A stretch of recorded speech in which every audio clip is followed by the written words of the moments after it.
Okay. We have a lot. Let me speak full. Didn't get the chance. So before we start, Bong would like to check up with everyone. So how's everyone doing today? All good? Pin Hong, Yeah, Bong. how the writing so far? All good, but I actually submitted like my first and second essays through the homework link. Yes. It was the I think third or fourth version already. So yeah. All, Okay, let's review it together later on. But how do you feel? All good? all good. I felt better about those essays, although I'm sure that there will be major or minor changes. But compared to the first one, the one that I sent you during the first one-on-one session, I felt pretty better about it. Okay, sounds great. How about Simin? Simmons not Yeah, here. well, all right. I think all's good from my side. I already Okay. submitted first and second essay, and yeah, I still expect some revision from your side as well because this is my first time. So let's see one. I see. It's it's not a revision, but I give feedback. Okay. Okay, one. Yes, yes. Mekra, how do you feel? Have you submitted? Have you start writing? Mekra is not here. Okay. Yes.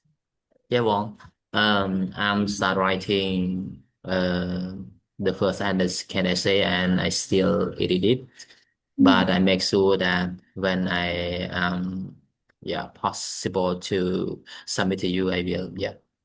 Thank you so much. Okay, but how do you feel? Is it hard? Is it okay? So how Yes, that's okay for me, and I'm really interested in yeah with this sharing session. Yeah, it's very impactful to me. Yeah, thank you. okay, let's hear one more. Chikyang, how do you feel?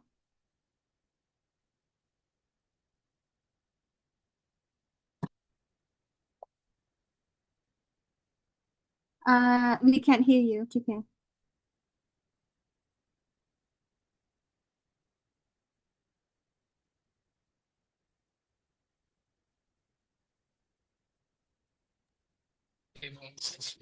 Yes, we can hear you. Okay, all right. Good. Okay, good morning, Wong. And it felt relieved after submitting the homework. It was tough because there were two essays regarding leadership and networking, and especially I had a tough time with leadership. Sorry, with networking. Um, so I reflected back on the session that we had together, and I did the homework that he asked me to do specifically, and then yeah, oh, it was tough. Okay, okay. Yep. So we met one-on-one with a lot of people, right? So this is what I found. So a lot of time it's so hard to find who you are. So with today's sessions, I would like to open the floor because we have 30 people to in terms of how to prepare the leadership a bit more because majority of the time you guys have difficulty finding who you are, what you're passionate about, and specifically how to write leadership. The rest of the essay, I think it would be a lot easier when you find yourself. So how do you guys feel? Because I don't want to push too hard. I want to get your feedback instead of just pushing to study in the UK and also career plan.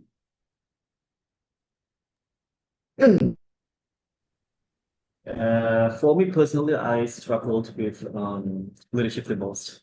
Networking was kind of easy for me, so I mean, I'm sure a lot of people are also struggling with leadership. So for me, it's okay. We want to stick with the leadership for a bit, and then something else. Okay, it's fine. It's time for me either way.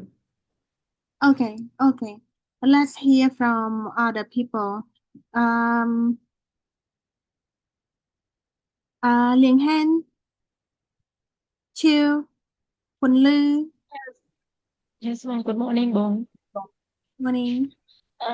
Yes, ma'am. Actually, as I got the feedback from you last week, it was very insightful information, and I can learn a lot from you. Again, thank you for your advice and guidance on my two essay, leadership and networking. As you mentioned, actually, last week I emailed to Chevening for further information regarding experience after bachelor degree, as they require 2 years after master degree. But currently, I haven't got any email, just waiting for their feedback. And furthermore, I am working on adjusting my leadership essay as you provide your guidance to me. Thank you both. Okay, okay. I know we met with 𝗶𝘀𝗶𝗲𝗀, we met with Chief already. Boret, how do you feel on? How's your essay going? Yeah, well, thanks you for asking. I just submit to you yesterday as well. So I have been polishing my essay from last year, specifically. But I'm trying to convey the message between my leadership, linking to my networking, and trying to avoid the redundant information about my networking in my leadership essay. So it's quite challenging to think about what I have done and what to elaborate more. Yeah. Okay, okay. So now I read a lot of your essay already. So again, what I see is a bit on and off in terms of finding individual passion, right? So before we start, I would like to read the disclaimer again. So we have new people coming in. I see Dr. Sians, I think. And a few more people who are new. So I want to make sure that I read this disclaimer to all before we start, okay? So the information provided herein is based solely on personal experience and does not represent official guidance from the Chevening Scholarship Program. We are neither expert nor a member of Chevening Scholarship Selection Committee. Please refer to official Chevening Scholarship sources for authoritative information. Important note, the Chevening ASEAN's Bootcamp is an initiative run by volunteer alumni, Chevening alumni for free. While we are dedicated to preparing and supporting you throughout your application process, please understand that participation in our program does not guarantee selection for the Chevening scholarship, okay?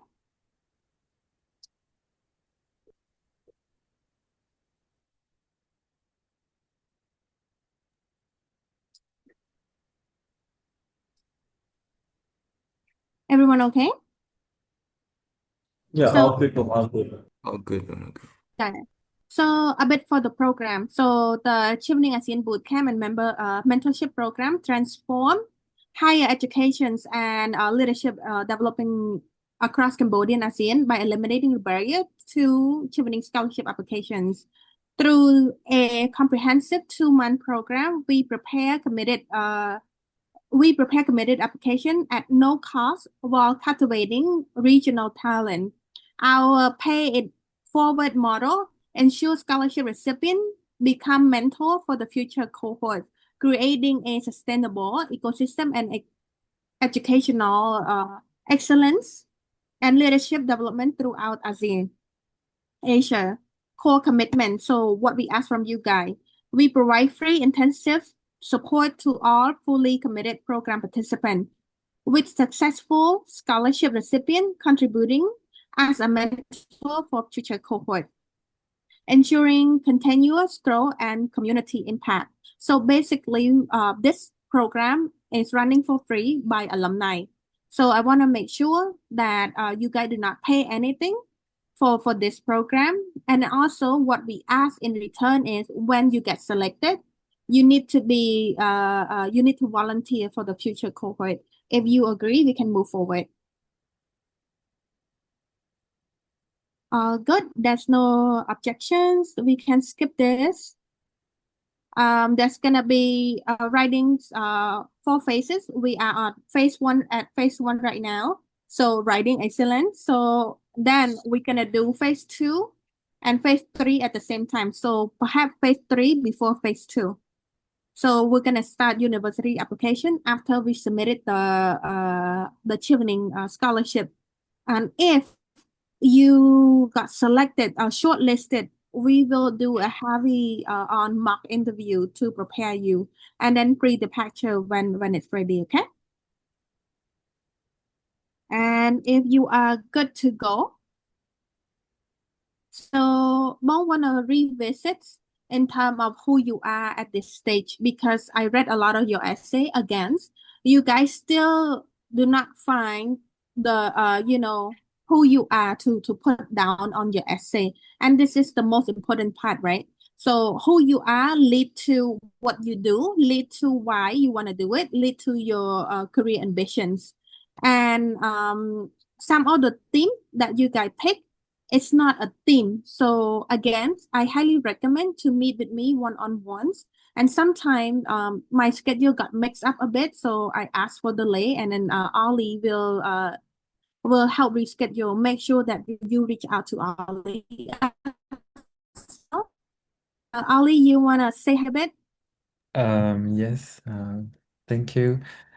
I don't have much to say, but I think I'm so glad to support each of the participants. So if you have any questions or any assistance, you can just reach out to my Telegram account, and I can support with you and align with the Nara for the feedback session. Thank you. Okay, thank you so much, Ali. So let's get back a bit in terms of the blueprint, right? So this blueprint is designed to support you writing your essay.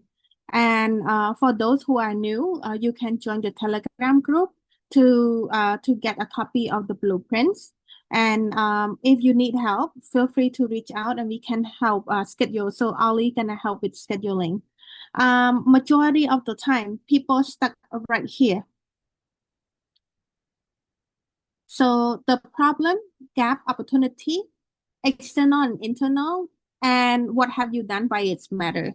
Not just us in Cambodia, we have a few people from other countries such as Bangladesh, Myanmar, and then also some from Vietnam, also stuck with this 3 as well. So I want to make sure that you understand what is the context here. So with this on the top right here, it will help you to explain in terms of who you are. So the rest are based on networking, study in the UK, and the most important, this also help you to write a career plan too. So it connect with each other. With this being said, do you have any questions so that we can clarify before we move forward?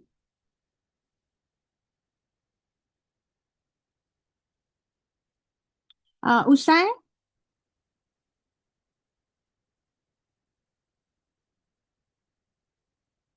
Usha's not here. Okay, Usha, Bongso, you unmute. So how do you feel? Good morning, Bong. I feel like I'm very understanding, but it's as I'm okay, I'm still not just find the right position of what is my experience that can contribute to the criteria of the application yet. Okay, so majority of the time people get confused that, oh, I don't have a good enough story to share to show my leadership. A lot of the time, people reach out saying that the position that they're holding is too small to show their leadership. To be honest, any working environment that you're in, you show your leadership. It's just that sometimes you don't notice it. So it's good to list it down what you do and how do you take lead. Lloyd, do you have any question on this? After you it's planned like the previous session, I feel like I'm already fully understand, but when I'm do it by myself, as it got stuck in some point, such as like my value principle, where I stand, it's here, and internal it's not. I feel like, oh, what point I should put it there. I see. I mean, I see. I'm still not clear enough. Mm-hmm. Okay.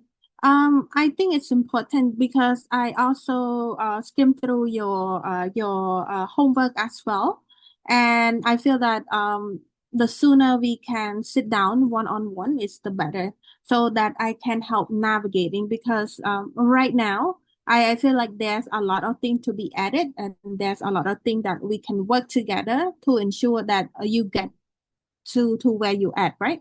And you love your essay. Um, so for this, I'm gonna re-emphasize again because I feel like um we shouldn't rush into the two last essay because again I don't feel like you guys ready for leadership and networking. There's a lot of flaw. So in term of the leadership essay, it is very important that you read the question carefully, okay? So describe a time when you demonstrated a leadership. In your essay, in your answer, please describe the following. What was the context or challenge you faced? What specific action did you take as a leader? And what was the outcome? And what did you learn? How have this experience shaped your approach to leadership? So it's crucially important that you address each of those. Make sure that your answer them all, and then you can add more context into it. But again, make sure it covers the 4 bullet points, okay? So with these sessions, what I want to propose is that I'm gonna read someone for essay, and I want you guys to help me by, is this something that you think it flow? Is this something that you think that, oh, you can do it, okay? Are you guys okay with it?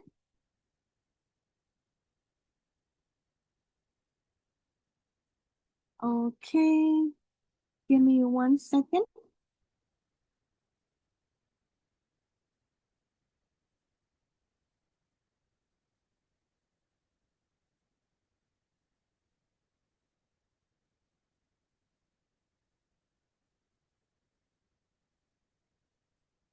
So I'm gonna read the same thing as the last one, right?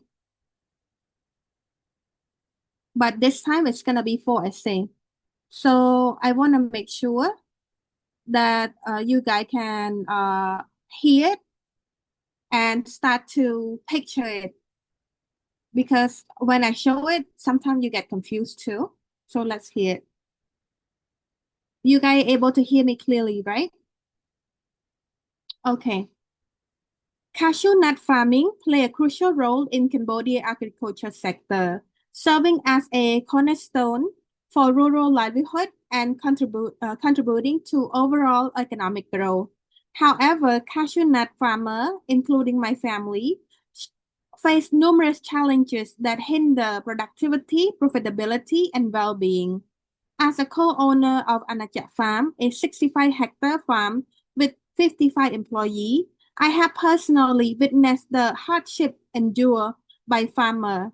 My goal is to support my parents and in the wider farming community by addressing key issues such as improving access to quality input, enhancing climate change adaptation strategy, and promoting continuous learning and resources sharing.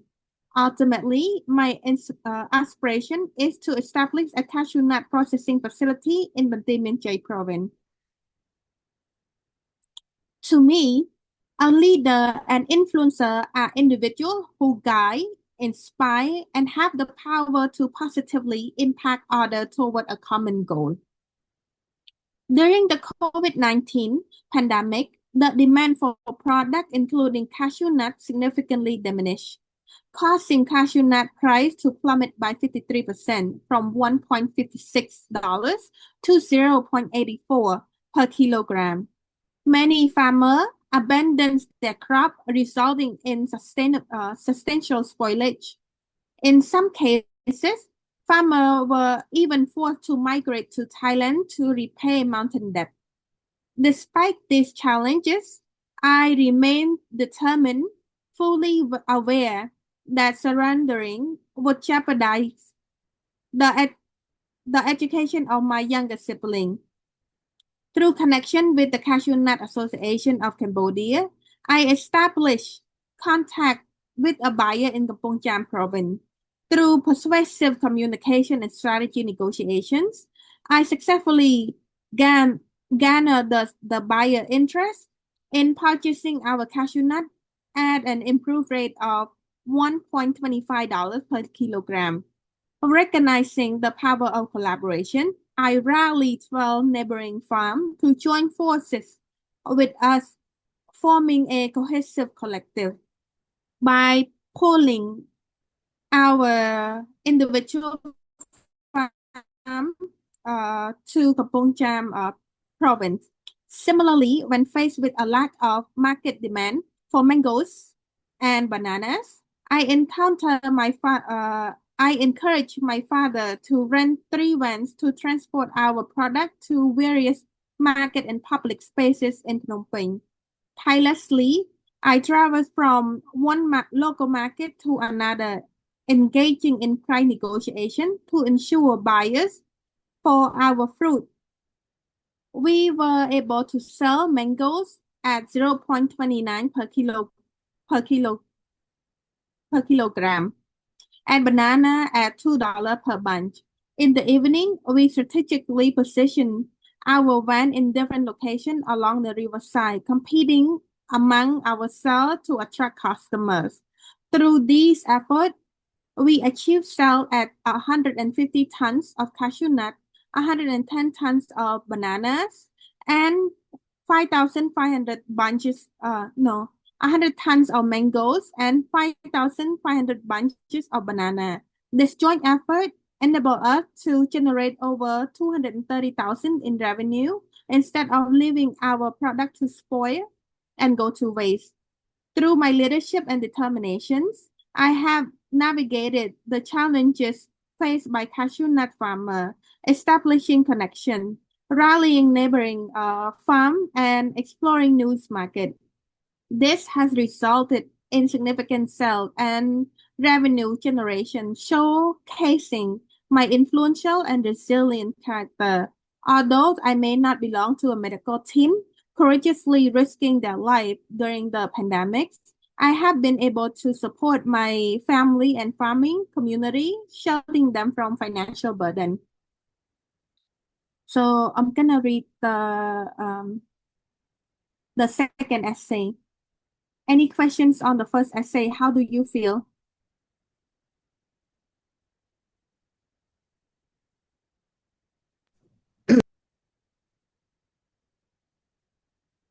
All good?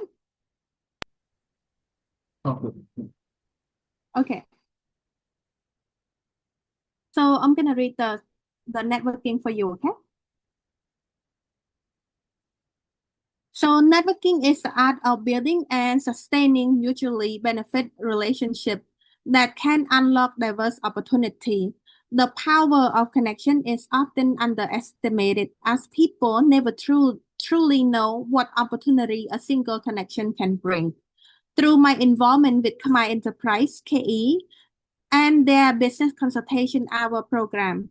I had the privilege of receiving complimentary business consultation services from Nara, a chief business officer of Toptimize, KE consulting firm partner, and a Chevening alumni. Nara is invaluable consultation enabled me to develop effective strategy for the growth of my business. Furthermore, she introduced me to an experienced consultant named 𝗵𝗀𝗀𝗀 from Mekong Strategic Partner, who provided me with comprehensive training on advanced technique and strategy, enhancing my skill in business research and analysis. Equipped with this skill, I successfully convinced my parents to explore the next step for our family business by venturing into the manufacturing sector. Moreover, I identified potential sources of funding to turn our long-term goal of manufacturing and packaging our own cashew nut product into a reality, with the aim of exporting them beyond Cambodia border. This achievement highlights the true value of network, which lie in the potential for reciprocal benefit. Recognizing that Nara has a vested interest in attracting clients to meet her key performance indicator KPIs, I reciprocated her favor and support by advocating for the BCA program within my farming and business community. As a result, Nara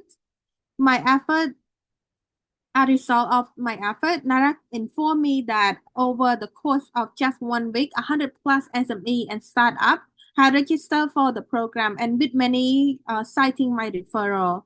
My encounter with Nara proved to be a fruitful one, as she's also shared information about the prestigious Chevening scholarship. Inspired by her, I resolved to apply for the Chevening scholarship myself, recognizing the immense opportunity it could provide. An additional example for the networking benefit occurred through my connection with Mr. 𝗲𝗀𝗀𝗀, the manager of the Cashew Nut Association of Cambodia, CAC. By connecting with Mr. 𝗲𝗀𝗀𝗀, I am not only secure a contract from a buyer for my own cashew nut product, but also facilitate sale for neighboring cashew farm until 2027. Mr. 𝗲𝗀𝗀𝗀 has become an invaluable business partner, mentoring me in establishing 𝗛𝗌𝗀𝗀 as a cashew nut manufacturing facility and providing access to network and training opportunity. In return, I actively promote CAC to encourage other cashew nut farming to join. Together, we strive to promote Cambodia cashew nut globally and achieve my long-term goal of establishing a cashew nut manufacturing and a cashew nut community bank. This institution would train Cambodia farmers in effective cultivation technique and offer a warehouse where they can store their cashew nut in exchange for compensation, functioning as a community bank. With the invaluable connection of the Chevening network and the knowledge gained from study in the UK, my ambition is to export premium affordable Cambodian cashew nut worldwide. This endeavor aims to foster international partnership that can position Cambodia as a leader in the cashew nut industry. So in this networking, he's not only introducing the network, he also introduced the ambition of wanting to build a manufacturing and cashew nut community bank, right? So next essay, I'm gonna read you and how it connects. So study in the UK. Entrepreneurship and innovation are pivotal driver of growth and sustainability in today's rapidly changing business landscape, especially in the agricultural sector. As the co-owner of 𝗛𝗀𝗀𝗀𝗀 Farm, I have gained invaluable insight and developed a profound appreciation for the significance of entrepreneurship and innovation.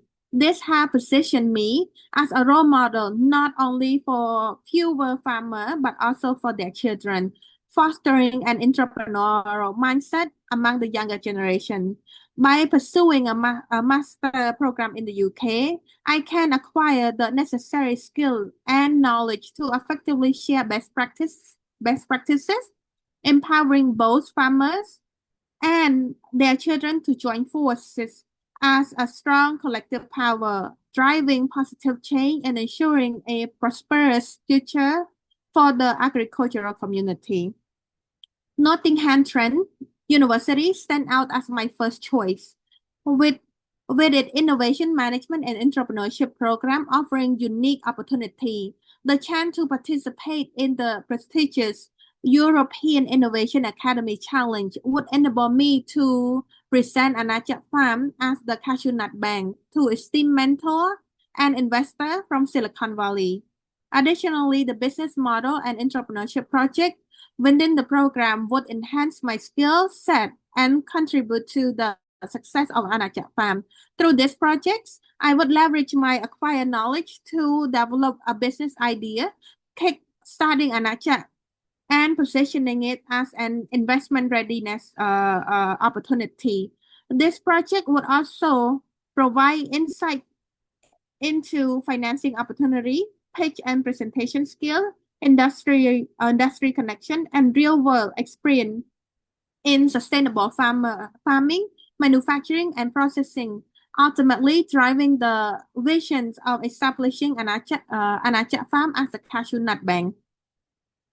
The University of Surrey offers the Entrepreneurship and Innovation Management Program, which would equip me with valuable insight and skill in new business venturing. Guided by Professor 𝗂𝗵𝘁'𝘀, I would learn to transform business opportunity into comprehensive plan. Combining this knowledge with my experience at Anachak Farm, I could leverage innovative solution and data-driven insight to make a significant impact in the agricultural sector by addressing knowledge gaps and introducing innovative ideas. I aim to elevate issues such as debt, depressions, economic crisis, and migration, fostering stability, economic growth, and improving within farming community. Furthermore, with a similar course, the University of Essex offer a compelling opportunity to develop innovation management skill, enabling a critical understanding of the value of initiative and sustaining competitive advantage. By studying entrepreneurship and innovation at Essex, I could gain the expertise necessary to mobilize creative resources for the benefit of Cambodian farmers. The primary motivation behind choosing these courses is my unwavering passion to address the concern of Cambodian farmers who face significant challenges in selling their product and struggle with innovation when market price plummets. The prestigious Chevening scholarship would offer me unique opportunity to access a wide range of support network and resources that are instrumental in advancing my goal of revolutionizing the agricultural business and positively impact in their Cambodian farmer.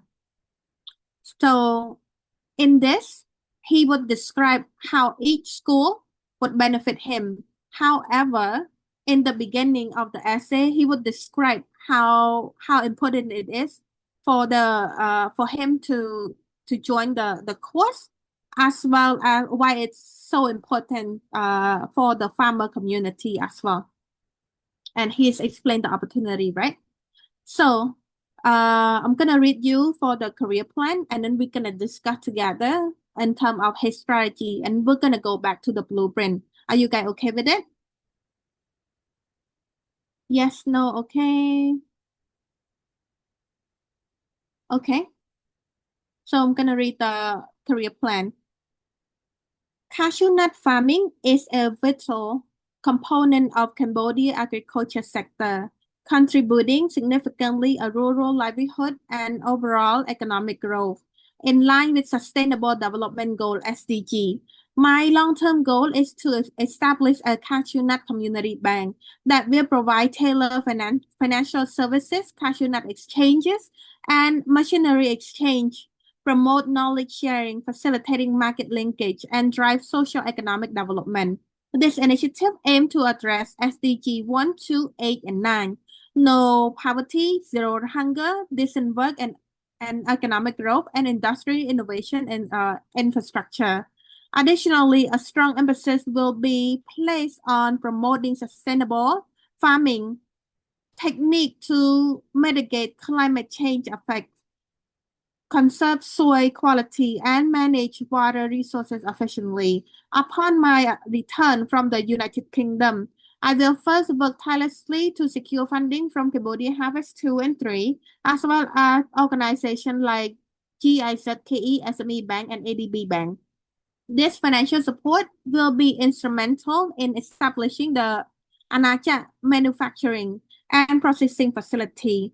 With the support from Cashew Nut Association of Cambodia and my existing connection within 𝗵𝗲𝗻𝘀𝗀 province, I will be well prepared to initiate this venture.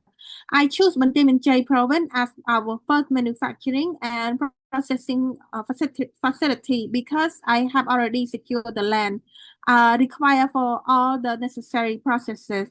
When we accumulate more resources, I plan to expand to provinces that have the majority of cashew nut producer. 𝗛𝗲𝗿𝗀 manufacturing and the 𝗛𝗲𝗿𝗀 manufacturing and processing will enable us to produce a diverse range of products, including raw cashew nut, semi-finished product, and finished goods. I also aim to do collaborations with international trade organizations and active participating with in trade fair. I will promote Cambodia high-quality cashew nut on the global stage. This endeavor will not only enhance the reputation and recognition of Cambodian cashew nut, but also secure better market price and attract international investment. The establishing of a processing facility will create employment opportunity, increase local value additions, and position Cambodia as a lead exporter of processed cashew nut product. Next, I will focus on implementing sustainable farming practice among my partner farmer and establishing a cashew nut bank. This institution will provide farmers with training in effective cultivation technique, offer a reliable warehouse for storing cashew nut, and ensuring fair compensation for their product.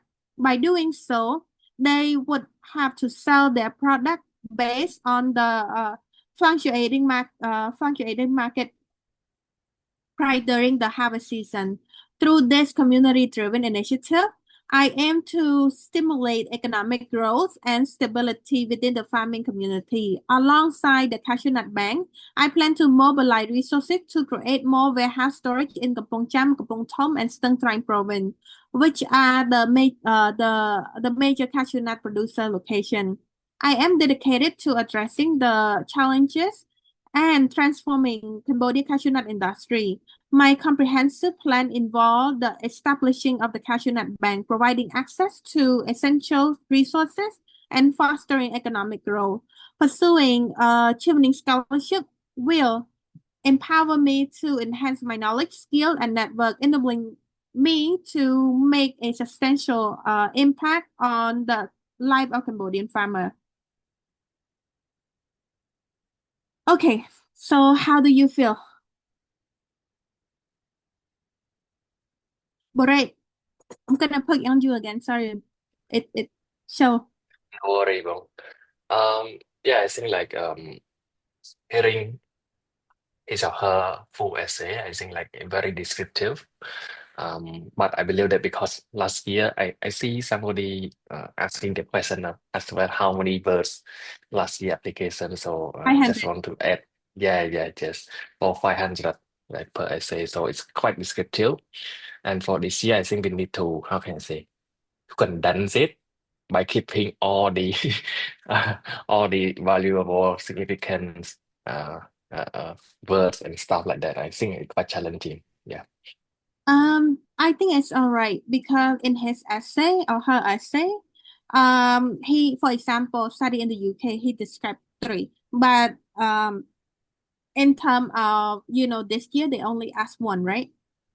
Yeah, bro. So that's easier. So in terms of leadership, they didn't ask how many you need to show, but in her essay, he or she showed two.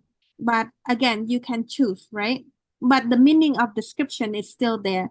So the technique of writing it, for example, the first essay, he or she introduced who it's a he, so it's easier. So who he is. He's the owner of Anachat Farm. He's a farmer. He is a second generation, and he have responsibility. And also, he is very resilient. That's why, he show his leadership. Mm. In the second essay, he show about small networking, right? Like many of you thought that networking have to be big, but through his second essay, he just show, he met with me, right, at the my enterprise, and then the connection built from there. And on the third essay, study in the UK, he reintroducing the problem again. So talking about, farming community, why it's so important, why it lack of innovation, lack of, resources. That's why he chose the course. And the course itself will enabling him into, a competition in Silicon Valley in the US. That is the most important where he can reach his potential goal of creating a cashew nut bank, community bank. And that's how he summed up the whole thing, where he reintroducing the cashew nut in the third essay already. And now that in the fourth essay, he introducing that, this is the problem. The world is looking at it, especially the SDG. He described a few SDG and how his initiative, can solve this or can be a part of the impact of this SDG. And he's been explaining how he did it, where he get the sources and all those, and some up with the Chevening network. All good? Sorry. Yes, Long. But I just would like to ask a question because this for the sample their personality and their background, his background is more on like business owner, right, Bong? It would be helpful if one can say us to convey the message like for some of us, I believe, like how can I say officer kind like that. So it would be helpful if we can mapping what kind of leadership or story we should elaborate like that, bro. Yes.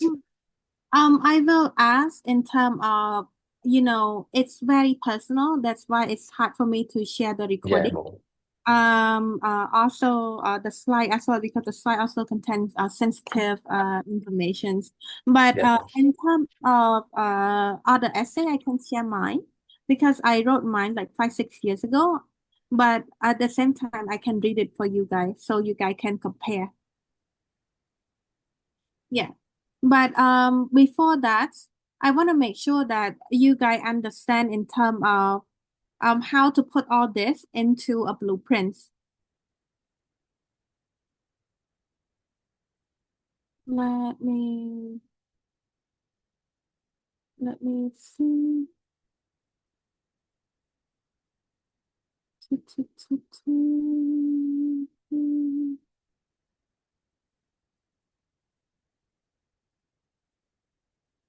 I didn't see the blueprints. Give me 1 second, okay?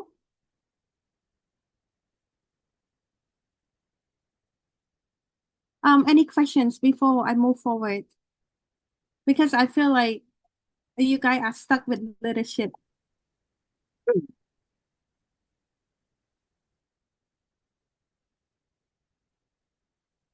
Any questions? You can unmute yourself and ask.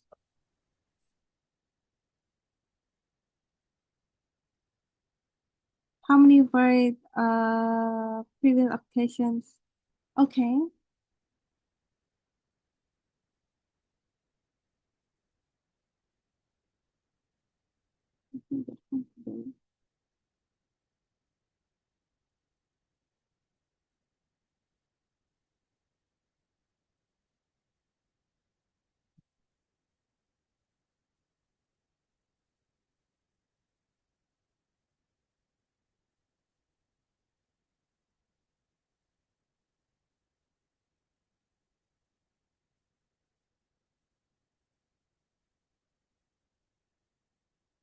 Are you guys able to see my screen on? Not yet for me. It's still dark.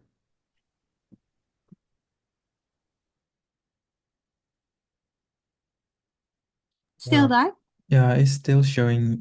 Still I dark. started screen sharing and not showing the full screen. Interesting.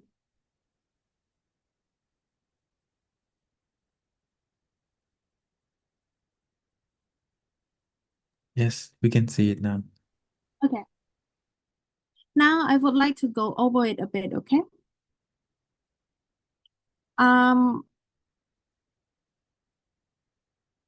Let's say I'm gonna call. So I think Boret know me more. You've been in a few bootcamp. So I'm gonna ask you and pick on you. So stay tuned. So Boret, can you help me identify what is the problem, gap, opportunity? The person that I just read the essay to you.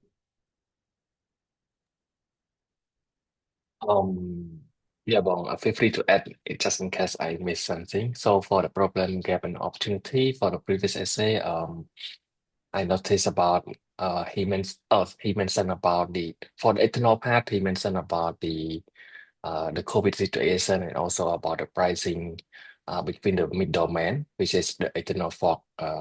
However, as the internal factor, like he mentioned, he's a business owner, so somehow he has like a lot of responsibility, and also he has like his team, a worker who like rely on the export of that product. So I think this kind of comparison is making sense. Yeah. So basically, it is COVID and the price of the cashew nut. So it's specific, right? Cashew nut. External is the price drop down and everyone affected, especially the cashew nut community. Internal is he's jeopardizing his own sibling education, and then also the farmer of losing job and bankrupt, right? What he done, we talk about, he trying to the strategy of promoting why it's matter for him because it is it's the income that affects everyone. So why it's important to him, we learned that already. And what leadership mean to him, he also describe a bit and give example on those. And in terms of MOS, motivation, we can see that it's 100% very committed. Resource, for him internally, I believe that he has it, and skill he has it. But at the same time, what he need more motivation from outside in terms of the seeking out the support from family, support from the community. Resources, he doesn't have access to the buyer, especially a good one. And the skill, he need more, right? So this is how the network go. So you would hear that he give a lot and he gain a lot. So that's how it balance it. And that's how he being grateful and how he nurtured the relationship. He give out the name, he give out the number, he give out the impact, and he link not only link from one, but link to a few other connections. So from this connection lead to this connection, lead to this connection, right? That's how it go. Studying in the UK.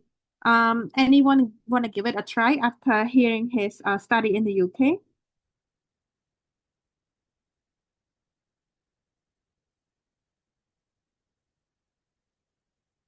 𝗵𝗲𝗏. Okay, well, I was just discussing. I think his answer was really detailed in terms of talking with detail of the curriculum there and the institution there. He also mentioned his preference with certain professor, and I think that makes him really detailed and thorough within his essay. That's what I would say. Yes.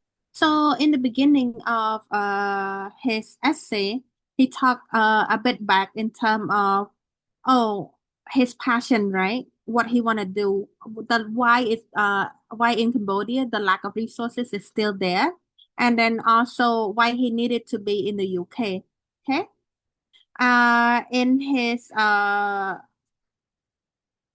essay in terms of giving the example of university why he picked that, he specifically not just highlight the whatever the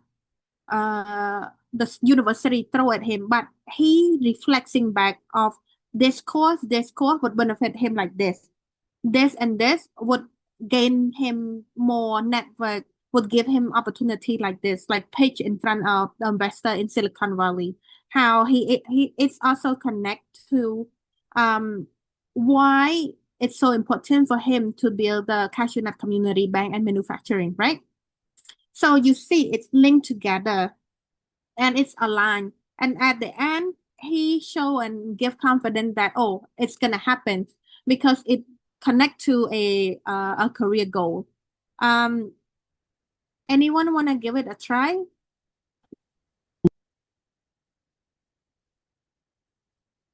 Esther?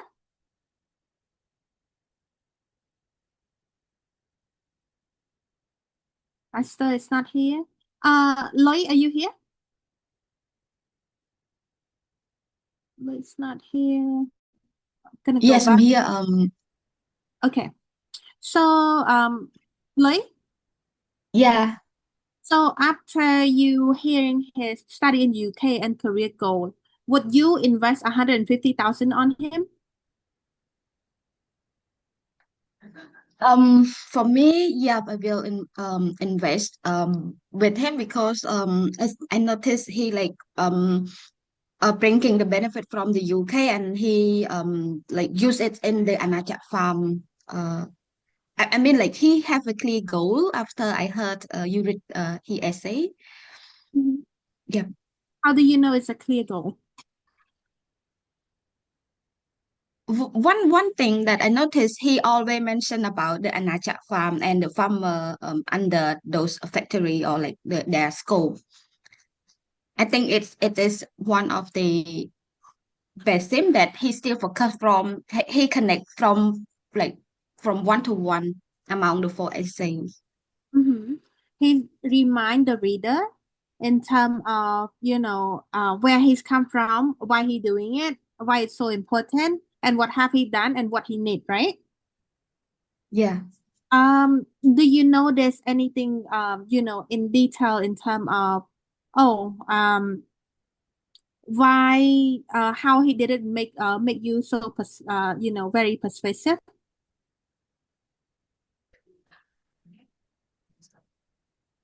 I'm not quite sure with that right now. Yep. Okay. Give me 1 second. So he mentioned all the detail, saying exactly where he would be and what he would be doing, right? So please do not screenshot. So this is how he bring back together in terms of why cashew nut is important right here, right? And why the world also agree that cashew nut is also playing important role and solving the problem of SDG. So he brought in SDG 1, 2, 8, and 9, and he described what it is, right? And then he explained that strong emphasis will be placed promoting this to mitigate climate change. So when we're talking about cashew nut, we're also talking about climate change as well, and soil quality and other. So he also throw in that, oh, if he have enough knowledge, experience, and he got to pitch in front of the Silicon Valley investor, it's not that it's done. But when he's come back, he will apply for Cambodia Harvest 2 and 3. Have you guys heard of it? GIZ, KE, and SME Bank and ADB Bank. So these are the entity that that support within the field. So he know what he's want really clear, right? So he also show next step in terms of how he do it, how he plan to do it, and who would be doing it. So right here, he explained in terms of, why cashew nut, when cashew nut get into manufacturing, it's going to be turned into 3: cashew nut, semi-finished, and finished good, right? And he also explained what he's going to be doing next. So this is the manufacturing, and this is the cashew nut community bank. I feel like it's very innovative and creative, because we never have a cashew nut bank. We have the Amori rice, I believe, but it's recently too. So this essay was back in 3-4 years ago. Okay, so it's very innovative, and he closed it back by bringing into a Chevening community, how it's benefit him and his family, but his country as a whole. What do you think, Lloyd, after seeing this? Oh, when I saw it, I like got a flag from my essay again, and then I feel like, I need to rewrite it again, because he compare like about the environment, linking to the cashew nuts, and then back to me, I just mentioned. I think you already read it, so I just mentioned about like the amount of female journalists, and then first of all, I link it to the like the flooded of the disorder information, or like fake news, something like that, and then I delete it again. So I mean, after I saw it, I feel we should linking our small problem to a big problem if we could. Yeah. So Like just one notice. Yeah. So there's many things, right? So it could be bringing the big picture into a smaller picture, into a specific. Yeah. So I think the best thing is to list down everything, and then we can discuss in one-on-one session in terms of which one is best. And then again, when it's one-on-one session, it's about you making the final decision. For us, we're just giving advice based on, our experience. But it's good that you lay everything out so that we see more options. But if you give us only one option, it's gonna be just one, right? To give feedback, and you want a lot more.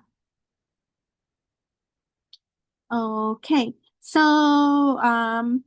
Watana, are you here?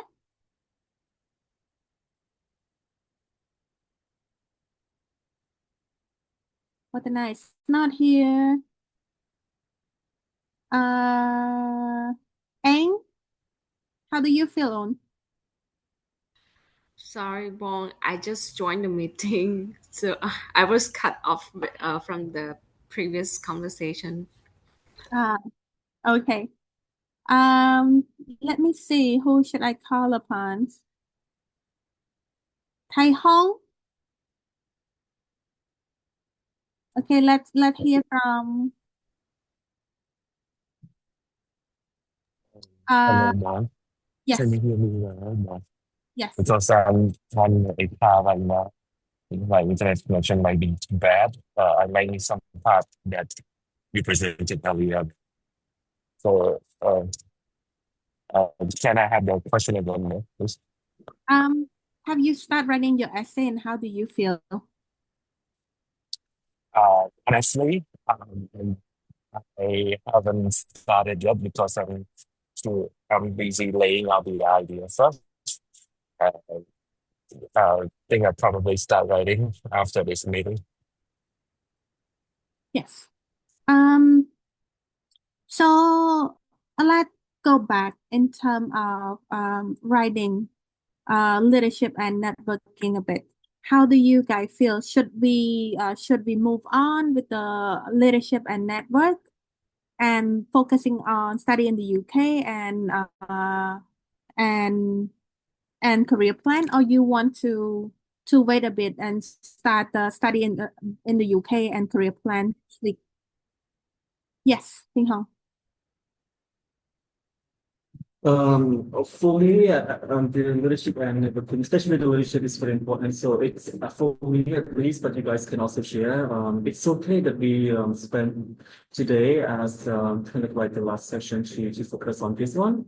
Because just like one of us said, once we kill the leadership essay, everything will go better, right? And then from next week, because I think we only have like four more sessions, right?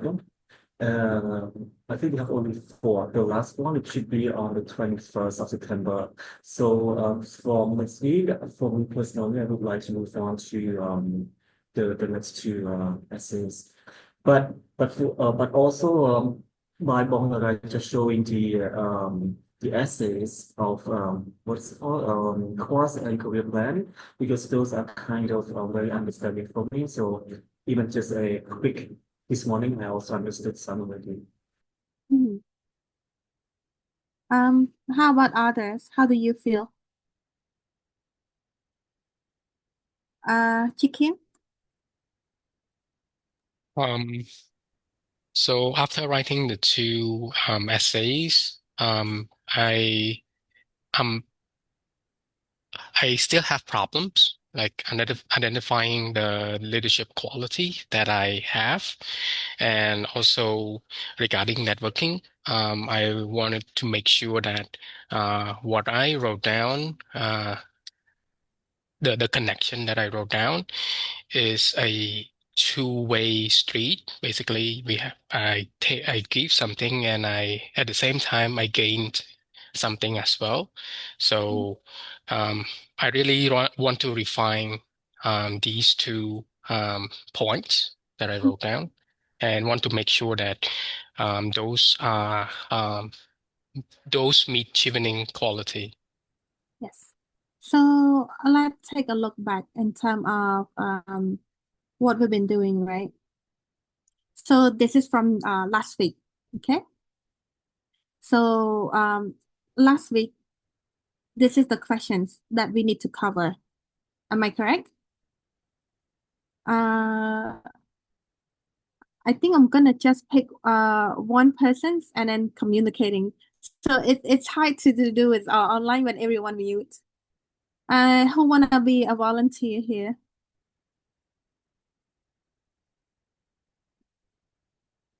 No one? Ali. I can help you, but shall I pick someone for you? No, I'm gonna pick you. So you is first. Okay. Okay. So basically, this is the leadership essay. So this is the point that we have to cover. Yes. So in terms of who you are is very important in terms of understanding the background. When you introducing yourself and your role, Yeah. how many years of that you been in the field, or why you're in the field, and what is your goal is very important. Ali, maybe you can share a bit, maybe if you can just follow this guideline and introduce yourself a bit. Yes. I can start with the first one, who you are and background. So for me, my name is Oliver, and you can call me Oli. And my role in ScholarSpace is mostly about community and engagement. So I'm working I'm working in the role of community engagement, and for years of experience, I've been in this field for like 2 years, 2 or 3 years since I started learning on the Impact Hub Yangon, which is a global network for the entrepreneurship. And then I just started working in last year, and I got a lot of experience from that and learned learn how to communicate with the digital communications or in-person communication with the entrepreneurs and the startup business owner. So I got a lot of experience in the previous years. And why are you in this field? I think the motivation in this field is I can communicate not only with the verbal communication physically, I can communicate with my digital like content, digital visual flyers and everything with the participants or with other founders. So I think the motivations come from those kind of communications. I always wanted to communicate with other people, and then I can share about myself, and I can learn from their experience, and I just contribute to the community. I think that's the motivation for me, and my So goal. I'm gonna pause you a bit, Ali. So we're gonna show a one-on-one Yes, feedback yes, to everyone so that everyone understand how to ask yourself, right? I know that many of you who met with me already experienced this, but you can experience again a bit. So Ali, tell me why communication is important in your field. Why you choose that? How it's connected. In my field, I think having a better communications with the right with the person that is contribute to the like a small group of people. I think if I learn and like knowing how like everything is going well or not, I can have that situation and then support with them.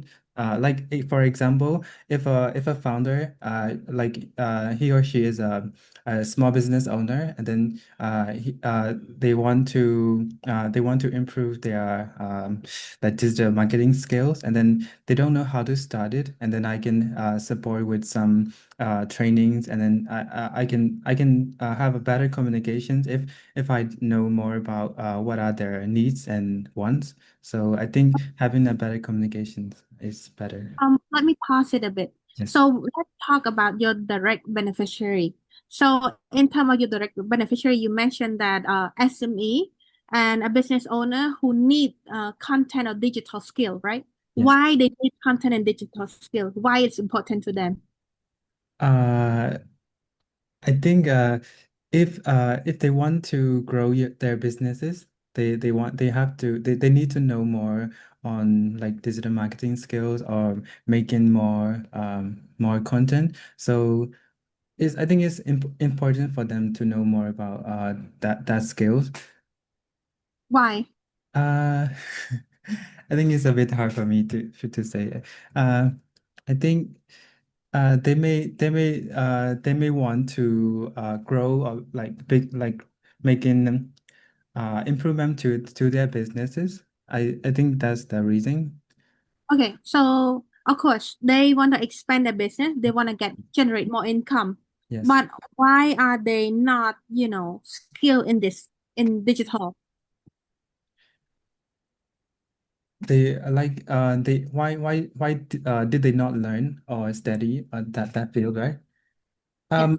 I think the problem is they may not have a proper trainings or the proper, it's not Path. education. Yes. Okay, path. Why they don't have a proper training? Uh, they didn't get the chance to get those information or like resources to learn that Okay. where they can learn. Why they don't get those informations? Uh, Mostly, they may not know because they might be busy with their businesses and not going forward, or maybe the information are not getting directly to their to their social channel or something. I think Okay, in that way. okay, you know my next question.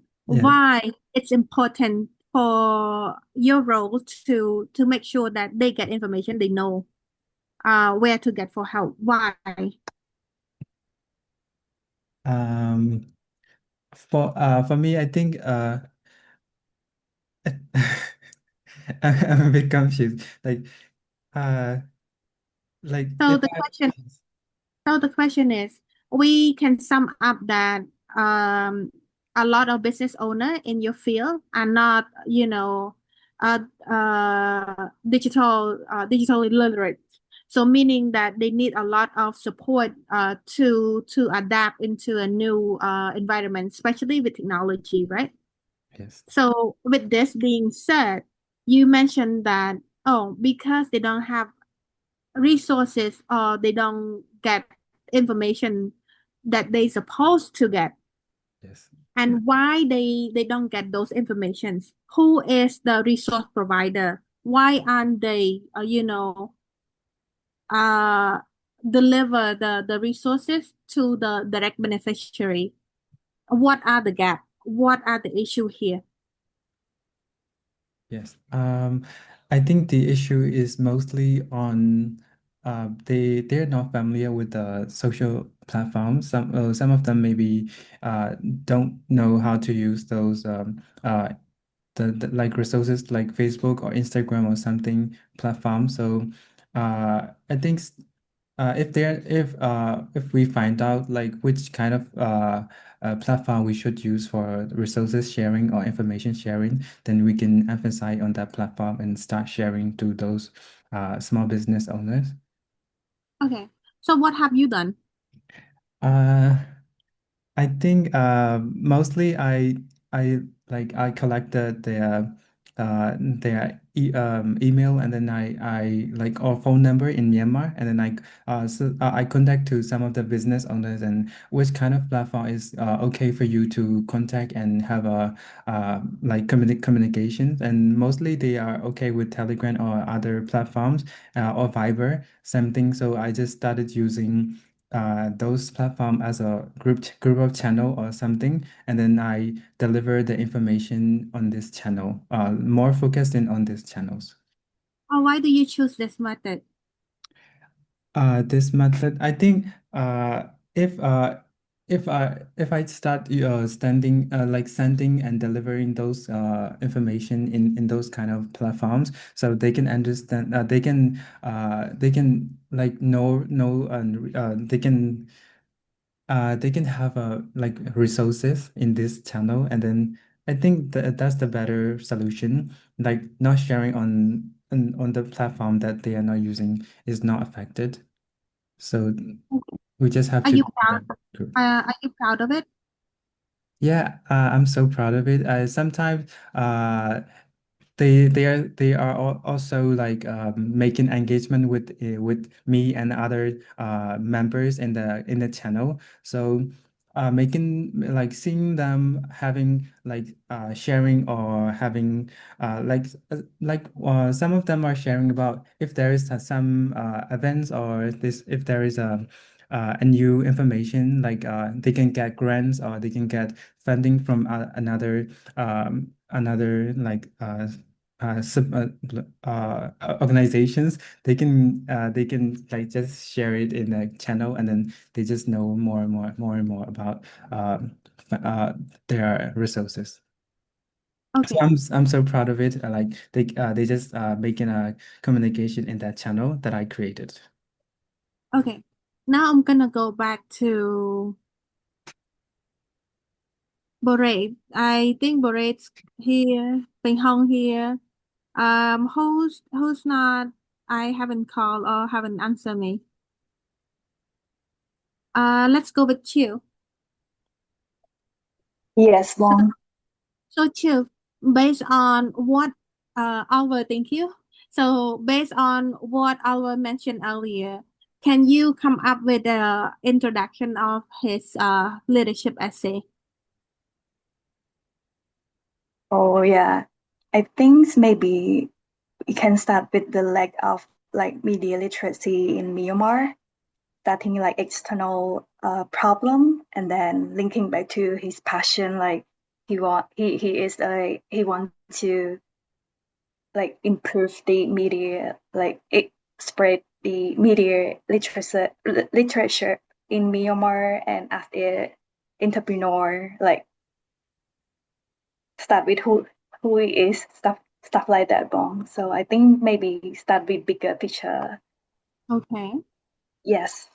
Thank you. Let's hear from April. April is not here. Kim Soang? Yes, Bong. So thank you, Kim Soang, based on what you hear from Oliver earlier, how would you rate the leadership? I am not sure, but I'll give it a try. I think he should link back to first a problem that he faced during his work that is very important for overall society, and then show like what kind of actions did he take or what kind of steps did he intended to take, and then link back, and then after that he can mention about what action did he really take and what benefits did it give, like what outcomes did it result from his actions. And then final he can talk about why those results is important to the people around him, like who are the beneficiaries of the results and the role that he played to fill in the gap of the problem. Okay. Thank you, On. So if I were Oliver, I would write like this, okay? I would say, Myanmar is a developing country where a lot of people are still in the low-income community. Despite this, a lot of businesses are owned by women, and majority of the time, they are struggling to expand or sustain their business. One of many reasons because of lack of financial resources, lack of digital media resources, and lack of network and funding. So digital knowledge or resources play a crucial role in their community. Yet many of them give the percentage. They don't have access to those knowledge because 1, 2, 3, and 4.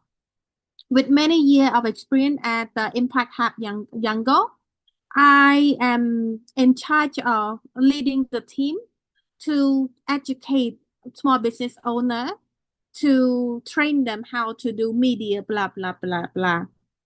And it is so important because blah, blah, blah. And my goal is to blah, blah, blah. Does it cover all of this? What do you think, Ping Hong?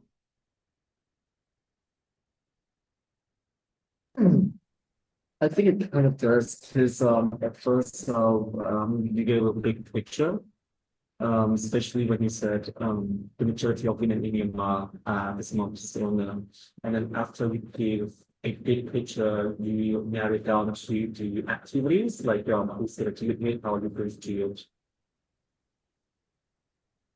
Loy, what do you think? First of all, I support the chief idea that I will start up with the media literacy of the Myanmar people. But after I heard you mention about like you start up with the Myanmar economic circumstance, and then you linking it to the digital, it is a crucial tool to solving those problems. And I feel like, oh, I'm not sure, but first of all, I support Chief. I will start with media literacy. Yeah, but how do you feel its connection? Because sometimes I feel like you guys are overthinking it in terms of leadership, right? So most importantly is understanding your field, what happened in your field, and how you link together. That is crucial, that connect to, or it's connect to the question that I asked on the first day of the boot camp.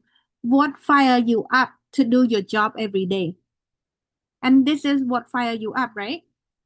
To ensure that you go to work, you perform work when you're proud of it, and when you know that you're making an impact. And you see yourself going up the ladder so that you can make a bigger impact into the community and the society as a whole. That's all the importance. So trying to keep that in mind, because again and again you have to go see Chevening, guideline, what they want, what they priority in the field, and how do you connect. Even though your field is not connect, how you make them connect, because everything connect. Got it? Yes, Mong, and Yes, go ahead, Yeah, Chill. please. yeah, Mong, one more thing that I really struggle when I start my leadership essay is that I don't really know clearly about the field, more like the bigger picture until I talk with you one-on-one. So we dig down what is the challenges in the field, the bigger picture. You ask me to look at the bigger picture, not just only what I see. So I think it's really important for us to study more what is the context and challenge in our field, and then starting from that. Yeah, more that from me. Yes, thank you so much, On. Because, for example, when we're talking about developing country, everything is challenge. Adapting to the technology, or before technology exists, we have to think back in terms of three things that it's a main problem in, I don't know about other country, but in Cambodia, finance is a problem, health is a problem, media is a problem, right? Safety and security is a problem. But on top of that, each of your field also connected, because it's related to education, knowledge, and all those, right? Talent and resources.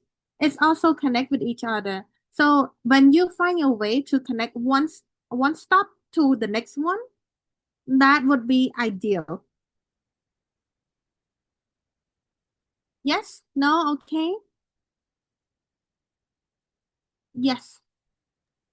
I have a quick question. So you mentioned earlier that in the leadership essay we should tell the reader that why what fuels us up, right? Like what inspires us just to go to work in the field that we do every day. So in my case, let's say if I just kind of mention two short things in the essay to say, one is just strengthen agriculture sector, and two, help smallholder farmers having a better life. Do you think that these, just by saying these two simple terms, or do you think I can justify in the essay? I feel you get to understand a bit more in terms of what you're just telling me is one thing. Because agriculture and farmer are playing, it's a similar thing, right? It's one direct. But when we're talking about agriculture, we're talking about two things. One is big agriculture that lead by big organization, big company, or agriculture that you're referring to a farmer here and there that trying to survive every day. Which one are you talking about? The second one for sure. I mean, I kind of mentioned like two things, but the one that I really mentioned specifically was the second one. Okay, so when we're talking about farmer, what are the challenges that farmer meet? Not that they don't know about the products, not that they don't know about how to plan it, but majority of the time it's the middle person. When we're talking about the farmer, right? For example, the middle person say, "Hey, I need 100 tons of how 100 ton of salads." They're gonna plant 100 ton of salad no matter what. If they don't have enough, they will go persuade other farmers saying that, "Hey, I secure this 100 tons, so plant the salad with me." But when the salads are ready to harvest, the middle person say, "Hey, the price that we deal is not working anymore. I'm gonna put the price down 50%. So sell it or not is your choice." Guess what? Instead of making it spoil, they're gonna sell it, right? So how you deal with it? How do you improve it? What kind of problem do you see that farmers are facing? The best thing is to understand from them by talking to many of them and trying to identify what is the pain point, because sometimes it's other way around. Farmers are not honoring the middle person or not honoring the order. They sell it to other people. So it's a mismatch. And how are you going to solve this? What is the exact problem?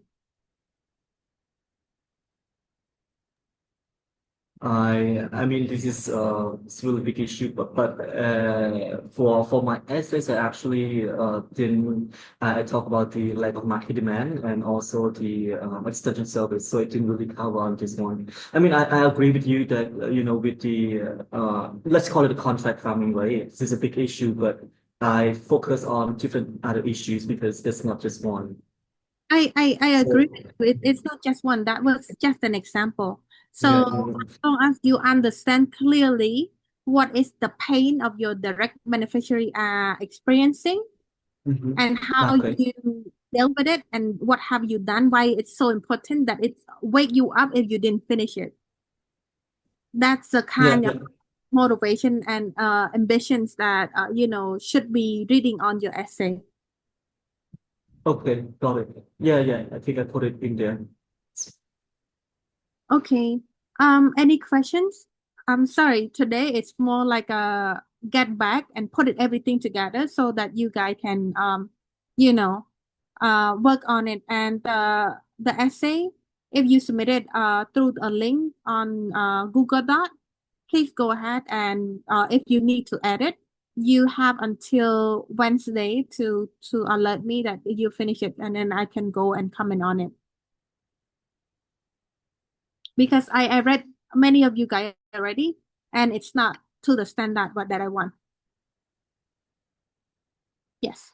So this is the actions. So again and again and again, the first essay is heavily focusing on STAR approach, plus impact, plus result, lesson learned, and number. So you need to add all those things in to make sure that, oh, it's aligned. Okay? How do you lead? What style approach? What step do you take? Strategy, method, skill, knowledge, how do you do it, and what is the outcome? So how do you quantifying the outcome, the impact? How do you team? Sometimes when we're talking about leadership, it could be team improving. For example, for example, you can say that after leading the team, I inspire my assistant to find him or herself, and she quit her job and follow her heart. That is a successful one too, even though you ask some, you know, you have someone finding him or herself, motivating them to you know, to see who he is. It's a lose from your side, but it's a gain from someone that you know. It's also a leadership example too, right? Being a role model is something. Are you able to influence? So for example, the persons that we just read about the cashew nut, he was able to influence the cashew nut buyer to buy at a higher price. He was able to influence his dad to, you know, to trust him enough so that they can bring the banana and mango to Phnom Penh from 𝗶𝗀𝗀'𝘀, right?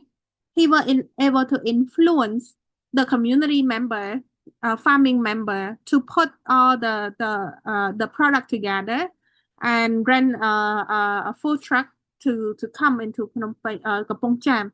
That is a persuasive and influence. So how about you? What kind of play have you influenced on it?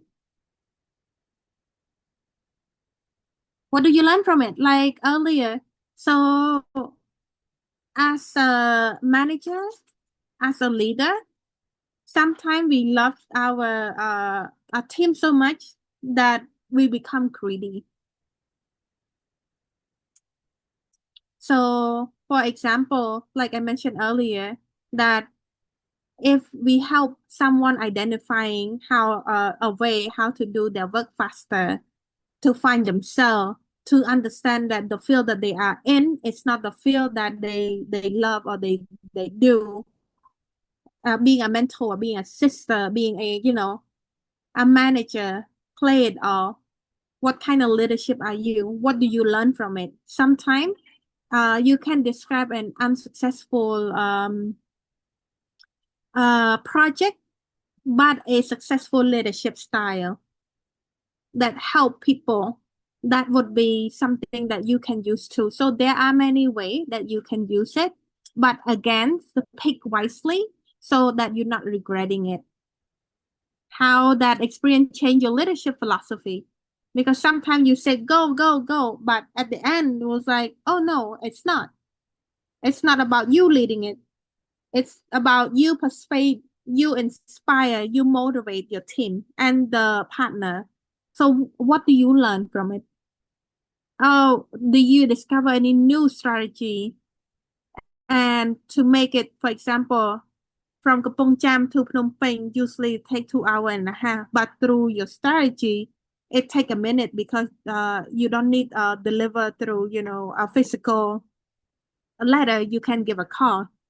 It's a new strategy, right? So connection to overall goal in the field. What is your overall goal? Why are you in the field in the first place? Do you see yourself passionate about it, or you hate it so much that you want to get out of it? Are we clear on this? Yes. Yeah. Thank you, Ali. Any questions? 𝗶𝗀𝗿𝗀𝗀, Afia,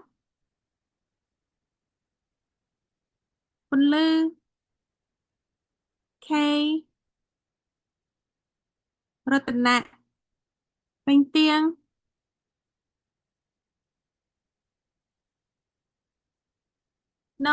No questions? Okay. Oh, I don't have a question, but actually I've submitted my essay.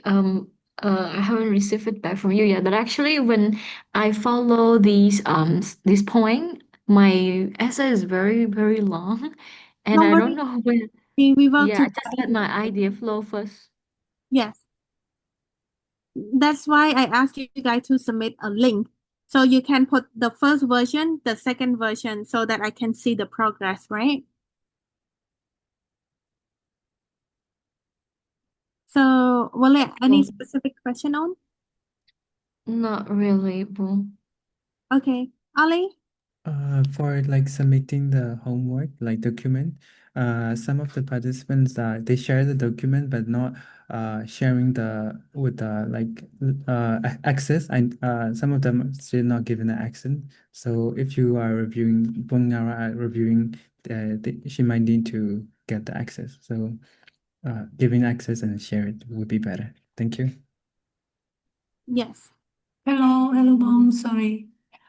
Since we're on the homework topic, may I ask what kind of access do you need? Can I provide comment access, or do you want like fully edit access? Comment, please. I can't do edit for you. So I do comments and then we work together in terms of how you can improve. I will not edit your essay. Thanks, Mo. And also, because I joined this bootcamp halfway, so I'm wondering how many people are going to read my essay homework and regarding its confidentiality, and also how does the feedback work? So as of right now, it's gonna be just me and Ali. So Ali will have prepared. So it's gonna be just me. When I see that you're ready, I will start asking you, do you have any specific mentor you want to request, or we can match you with a mentor? Got it, Mom. Thank you so much. Yeah. So I cannot send you guys to a mentor when your essay is not 75% done. Can I ask a question? So there will be like a personal mentor provided throughout this bootcamp? Yes. Okay. I'll try my best to find volunteer mentor, but yes, I'll try my best. but it's not a guarantee that you can get like a one-on-one all the way. But again, yes. Questions? Hi, Sinara. Yes, Afia. I joined 1 hour later, so I'm a bit late than others. In terms of access, do I need to provide the Google Drive link as I missed the previous session also? So I need some information in this case. What's your question, dear? In terms of giving access in the homework section of my essays, do I need to provide the Google Drive link of my essay? Yes. Okay. Thank you.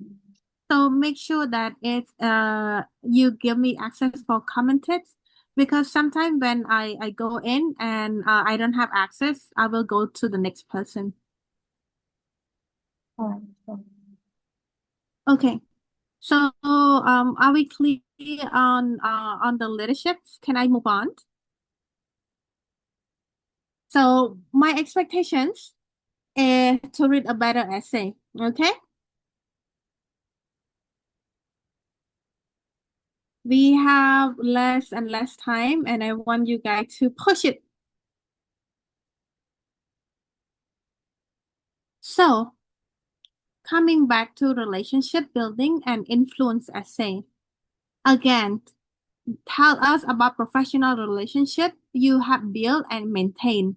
In your answer, please address. So, I'm gonna pick Sila.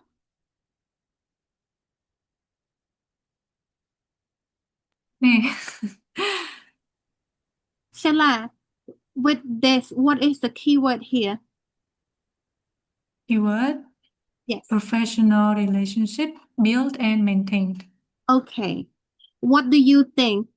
What is professional relationship mean to you? Relationship that I built and maintained throughout my employment period. Okay, during your employment period within the field. When you're talking about build and maintain, what do you think? How I started the connection and how I sustained it like in a long run. Okay. Pun Lư, what what about you? What do you think? Hello, Bong. So, for professional relationship, it means that when we try, let's say, sometimes we cannot have enough resources to work alone. So, based on professional relationship, when we try to seek help or support, they can be the one to provide for us, Bong. Okay, how about build and maintain? In order to build and maintain, I think we should try to talk about give and take. What skill do we have in order to provide for them? And then they can gain the benefits. And then we can tell them, okay, in this kind of relationship, we also need some kind of support from them. So they can give us back as the support. And then we can maintain it by trying to have the connection, or let's say the actual plan with each other to pursue, or let's say to continue the relationship on. Okay, very good. So when we're talking about professional relationship, I would highly recommend to give like an example of a few professional relationship on your essay, so that we pick and choose which one is best to put on your final essay, okay? That's number one. Number two, build is easier than maintain. So build meaning that, oh, how you connect, how you work together. But maintain is about long term, meaning that your vision, your goal, how do you tap on this person resources and how they can tap on yours. So for example, last week I was super busy with fundraising, right? So I tap on a lot of network and relationships. So we were able to raise close to 5,000. And with that, it was happening within 4 days. So we tap on one network, jump into the next one, so that It's more like a chain that connects us to variety of resources. That's how they want to see maintained. Do you have a question on that? No? I have a question. Yes. When I like heard talk about the mention, I feel like it's like we are water our plant, and then we mention like we water it. But back to the maintain of the professional relationship here, I reflect from my essay. I just mentioned the like you raised up earlier, like just connect from one to one and another. So should we mention specific how we maintain it, like the way we maintain, like we mistake or we physical catch up like that, or just connect one by one? Sometimes it's depend, right? So there are different style. So majority of the people that I saw, for example, I would give one is they work together on building this technology. Then they maintain the relationship by joining the running club, and then they've been working together and expand the network. So joining the same club or your one in a while coffee, bringing discussing how they can support each other is also important too. And again, it's depending on the contact. It's depending on the space that they give you. Does that answer your questions? Yeah, yes, thank you. So the questions, the bullet one is how was the relationship formed and what make it important? Okay. I thought we covered this a bit. How did you contribute to this relationship and what did you gain? Contributing is showing that you give your all and no regret. And what do you gain? You gain sometimes. It's not a touchable thing, but sometimes you gain trust. Sometimes you gain network. Sometimes you gain benefit. Sometimes you gain more work. So when you thinking about gaining, you should reflect in a bit. Oh, what kind of thing do I gain? Majority of the time, the hardest thing to gain is trust. I think you can reflect on this a bit too, right? How have you sustained and developed this relationship over time? That's back to Lloyd questions in terms of how are we doing this? Sometimes people schedule once a month talk, catch up. Sometimes just say hi on Facebook, just like and share. Sometimes just message one in a while, or sometimes you join the same club because you have the same interest, you have the same goal. But some relationship doesn't have to be the same club or the same goal. But when it's come to urgency, you can tap on that person, say, hey, I need your support. It is the important, right? And before you can pick up a call and call to that person and they help you, you must gain their trust first. Does it make sense to you guys? Okay. So how will this skill have you build connection within Chevening community and beyond? That is a hard question, to be honest with you. Because Chevening is about networking, it's about, tapping each other resources. But there's a lot of people, so you have to be unique on it. For example, my skill would give what, take what. I can tap on what, especially those in agriculture. I want to learn more about this and that, and then how can agriculture in Bangladesh is similar to agriculture in Cambodia, and then how, tap on those. Make sure it bring into a bigger impact. For this question is a clue. Are you guys good? So I will not come back to leadership and networking essay ever again, okay? Sister Nara, Yes. should you go back a little bit? I need to be clear before you are like leave us here. A little bit challenging for the last points about how we connect to build the Chevening community. Reflect to the essay that you like read for us earlier. I noticed the writer he's tried to mention like you recommends the Chevening to him, like he got the influence from you. But back to me, I don't mention it. I just say that if I pursue my degree at the UK, it's affect to me, blah blah blah. So from your perspective, which one is the benefit? Should I mention I know someone at the Chevening alumni, for example, like that, or no? Like just linking my plan with the Chevening alumni, for example, like that.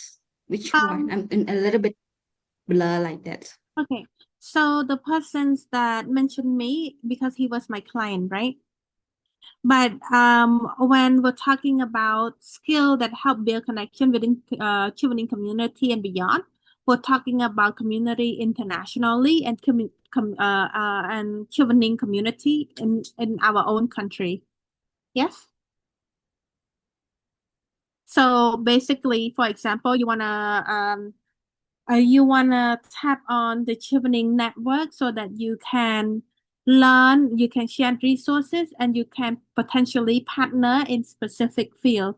And you can reach out to Chevening, for example, outside Cambodia. To be honest with you, it's hardly happened, but for me, I reach out to Chevening in other country because they are my friends. I don't know how to specifically, reach out to international. That's, I don't know.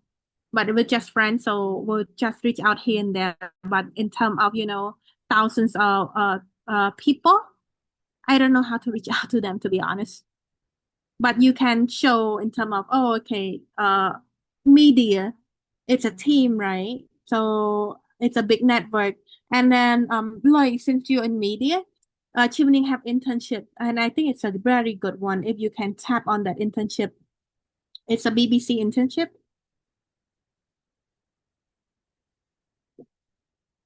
They give out every year, so you can stay and then get the Chevening benefit, and I believe 6 months longer than your cohort if you get selected.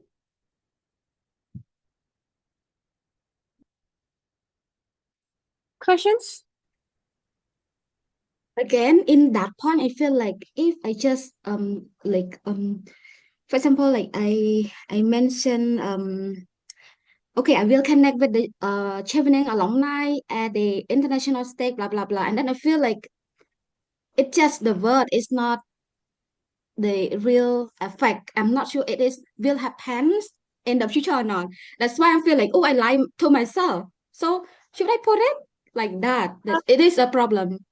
Let's meet one-on-one to see your context first. Is it benefit to you to put it in or not? But again, I would say that based on context, but try to tap on that Chevening network kind of thing because it's a branding. Chevening network, it's not something, but it's a branding. Does that answer your questions? Okay, thank you. I understand. Thank you. Okay. Just gonna read it to you a bit so that you are clear. So define your understanding professional network beyond transactional exchange. This is important. That's why I asked 𝗶𝗲𝗶𝗲 and 𝗵𝗲𝗀, what is professional network mean to you guys? It is beyond a transaction exchange. Okay. What does that mean? Chị Kieng, when I say professional network beyond transactions exchange, what does it mean to you? It means that the network that you can give and you can learn can be in a form of, like you said earlier, trust, more opportunity, more networking opportunity, and yeah, more. Okay. Afia, what do you think?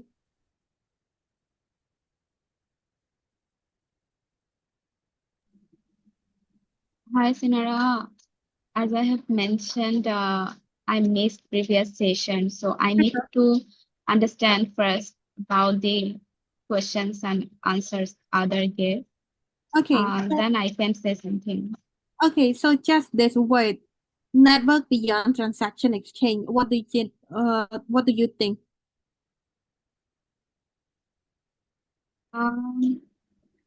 Network beyond transactional exchange. I think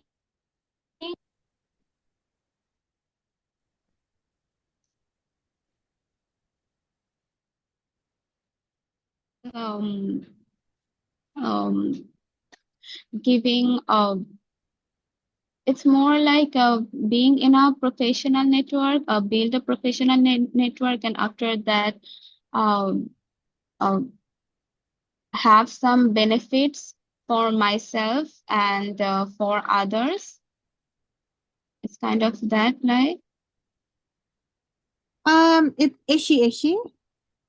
So it's about like Cheang mentioned, it's about trust.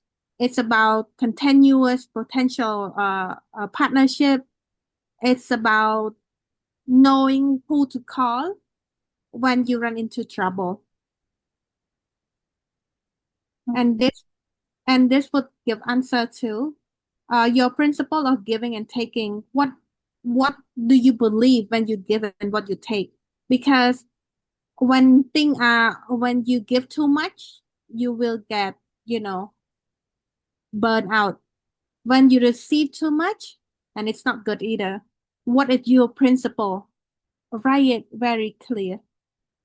That would also explain who you are as a person too, right?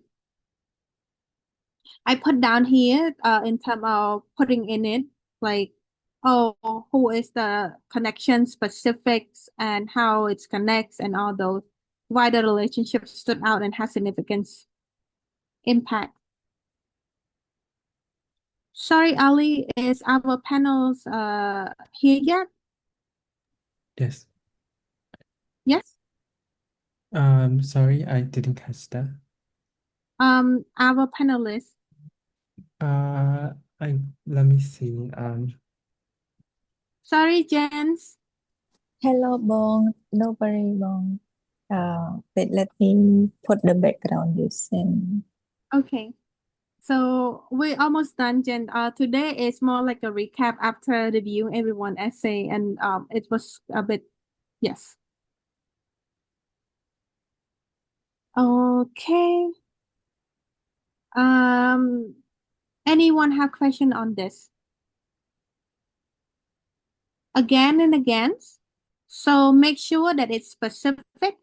Make sure that you show, not tell, and why working together towards specific goal was important to you, okay? Show, not tell. How do you show and how do you tell? I think we discussed about this last week. Who do I call? Who was here last week? I think Esther internet is not good. Let's go back to 𝗶𝗲𝗿𝗀𝗀. Were you here last week?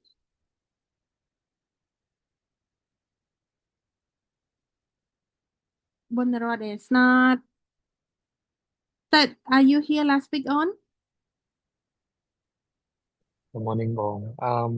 Actually, I did join last week, but because I got something to do at that time, so I just put my headphone on and I didn't really remember.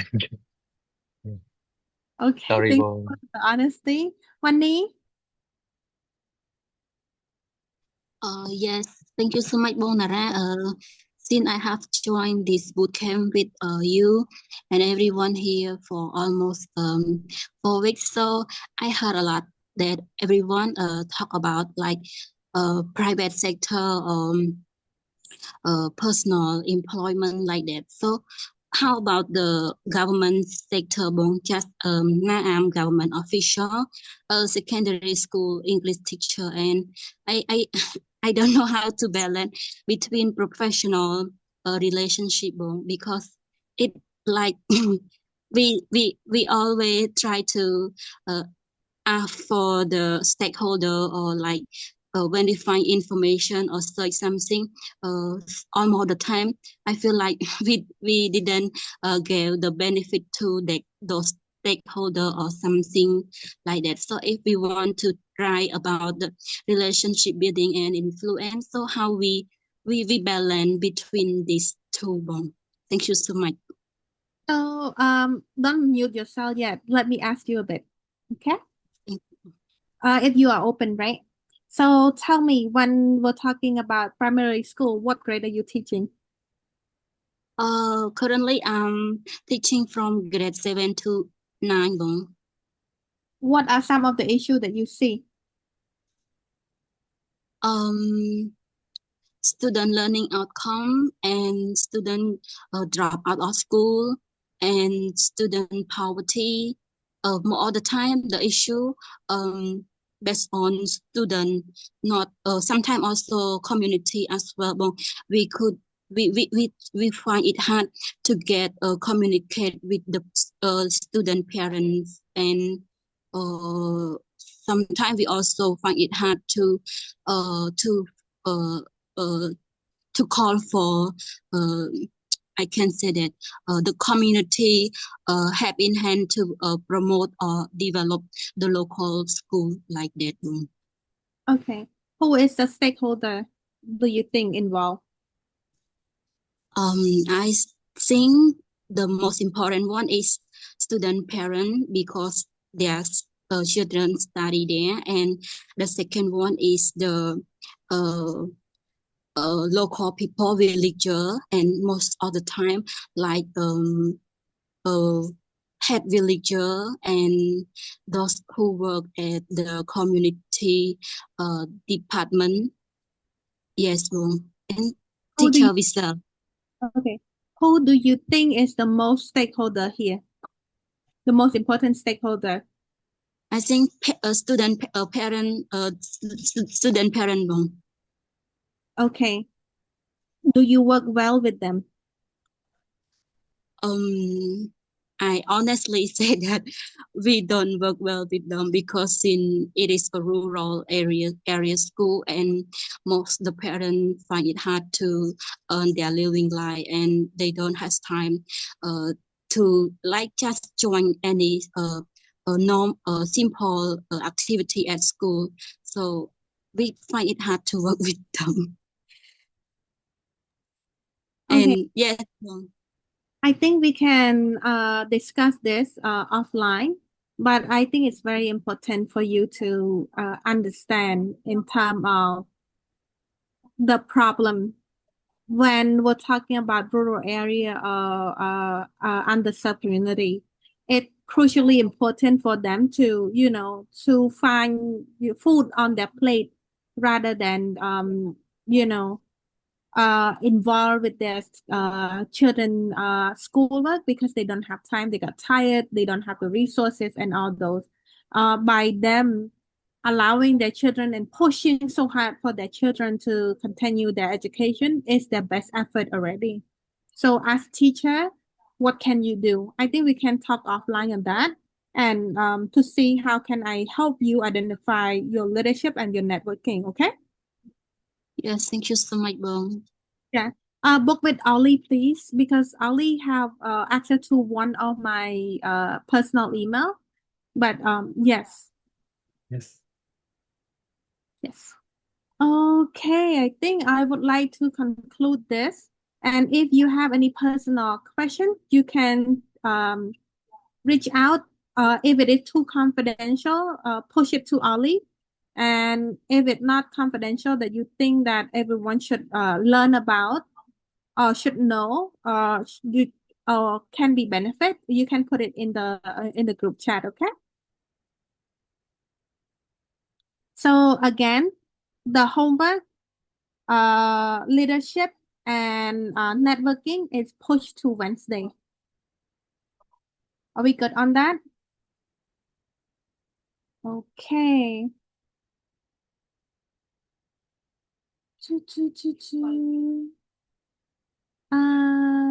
Manisa, you here? Yes, Mom, I'm here. Oh, Sounds good. I'm so sorry I didn't get to send you the question beforehand. So I'm gonna ask and try your best to answer. Okay, Melissa and Jen on. Yes, Bong. So sorry, cái nước một cặp nào. It's okay. Okay, give me 1 second. Let me get ready.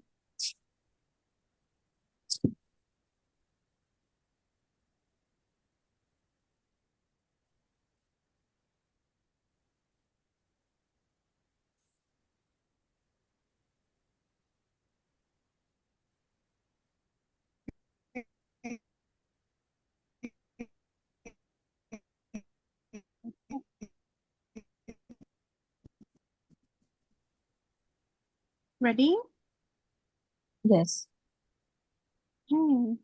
So let's start it. Everyone is ready too. So again, if you have questions, everyone please make sure that you write it down. And we're gonna have a Q&A session at the end. Okay? So today we're supposed to do study in the UK and career plans. But after reviewing everyone's essay, I feel that they're not ready.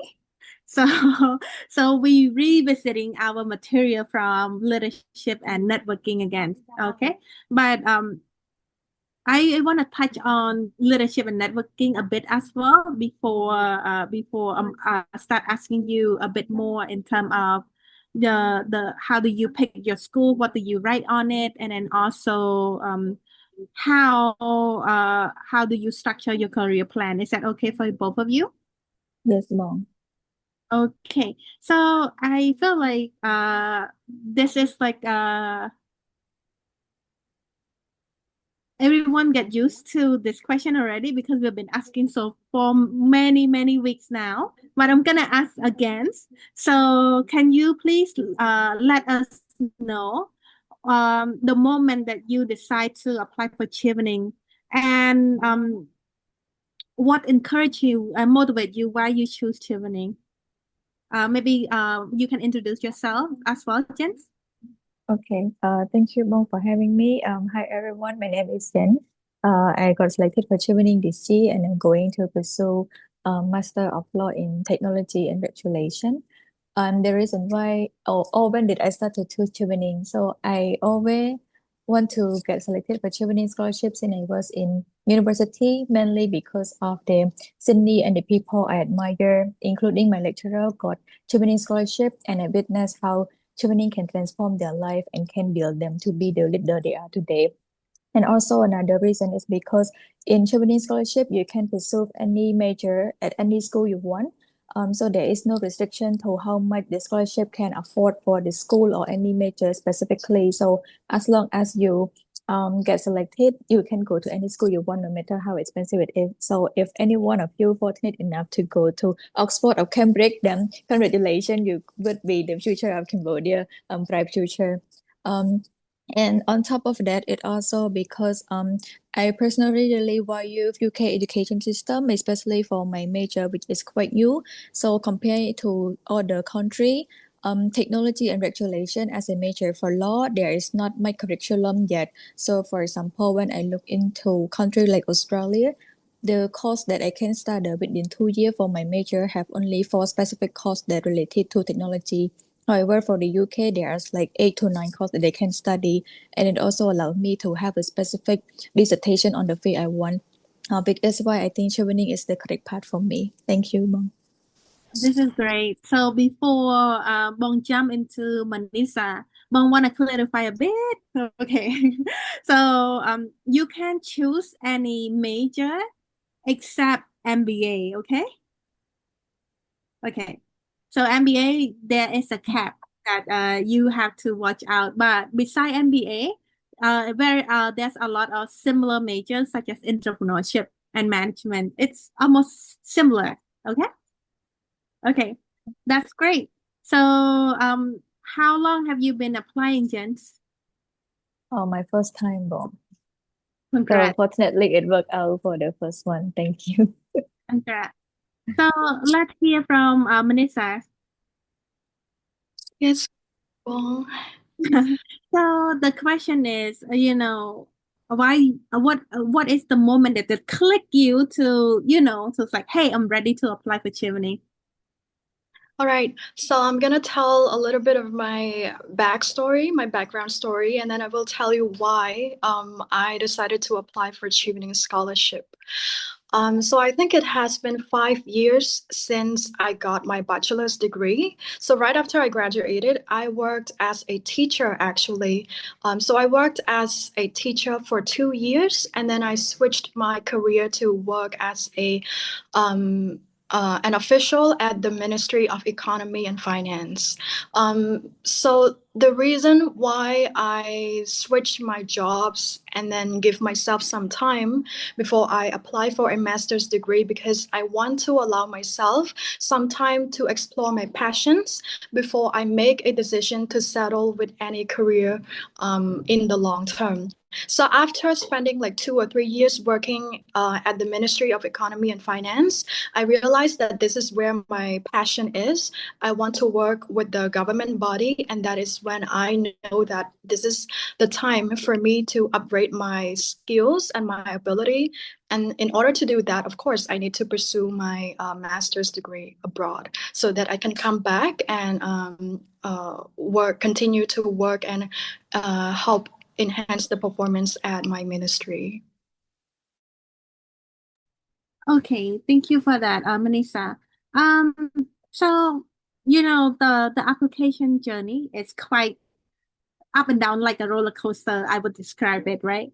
Tell me a bit in terms of which essay is the hardest one and how do you, navigate throughout the application process?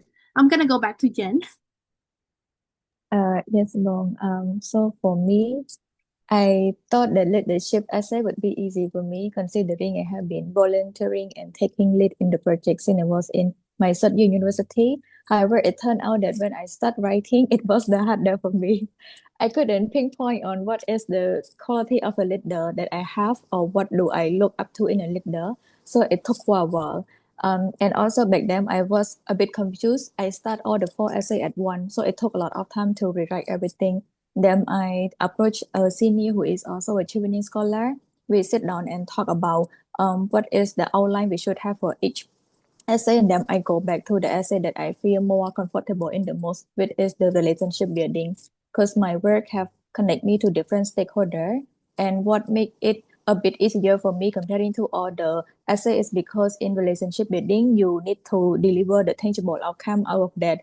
And fortunate enough for me, I have initiated 3 MOU between my workplace to different ministry and my former law school, so that way it have the most obvious and tangible example for me to connect to. But for leadership, there were some people tell me that, oh, you need to have a huge number of the investment that you can make, the return investment, or a huge number of people you work with or the team you lead. However, in my case, the office I work with, there's only 8 to 9 people, including me. And so the team I lead is very small. So it was a bit difficult because I stuck in that image. However, when you try to sit down and try to say that although the team is small, the impact is big, and that we continue to make it sustainable and last long to different stakeholder. So that was my journey in navigating the essay. That is impressive. I know you're talking about, sitting down a structure. So in the bootcamp, we have our blueprint, right? I think you joined in the beginning before you. Yeah, well, I think I was in the first 2 sessions. Yeah. Okay. When introducing yourself. I was in the bootcamp, I think during the orientation on the application process as a whole, and then there was also 2 alumni got invited by Nara and talk about how do we approach each essay and what should we look out for. So after that, I got a lot of insight. However, because me personally, I prefer to write the application alone and then approach when I have question instead. That's why it took a lot of time for me to work within myself. Yeah. So here we have blueprint too. So we're talking about challenge, problem, how to tackle each and all the essay. Yet this year is quite different. This year is only 300 words, and they have bullet point for you to I would say to answer. So I'm gonna share with you in terms of what that bullet point is, right? So help us explain to the people here, the applicant here. So I'm gonna go to Melissa a bit, right, Melissa?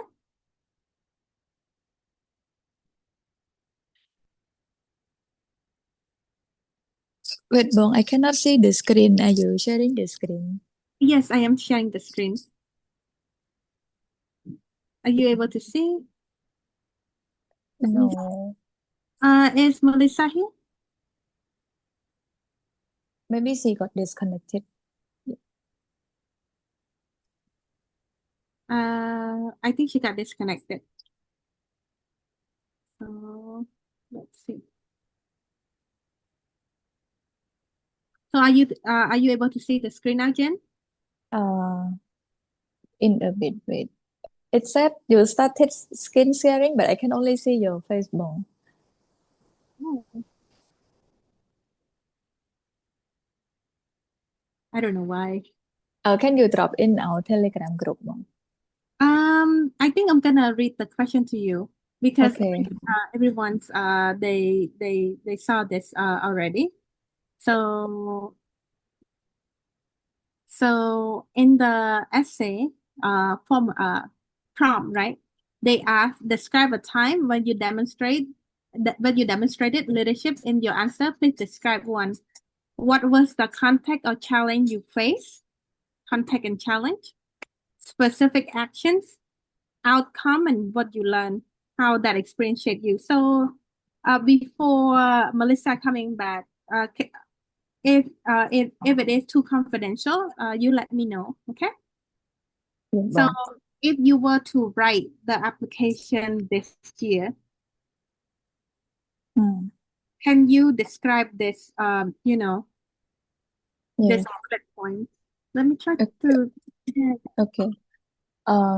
So I think if we have a specific prompt like that, it would be good for everyone to consider on STAR approach. So it would be S for situation, T for task, A for action, and O for result. And then first, having a specific context of the challenge you have, and then don't just say that, okay, this is the challenge you have, this is your role, but make it descriptive, make it informative on what you do. So I share everyone an example about the essay I wrote last year, and maybe it can give you a better picture. So for last year, the essay is a bit different. However, the challenge and the quality of the leader I mentioned would be the ability to be a strategic leader.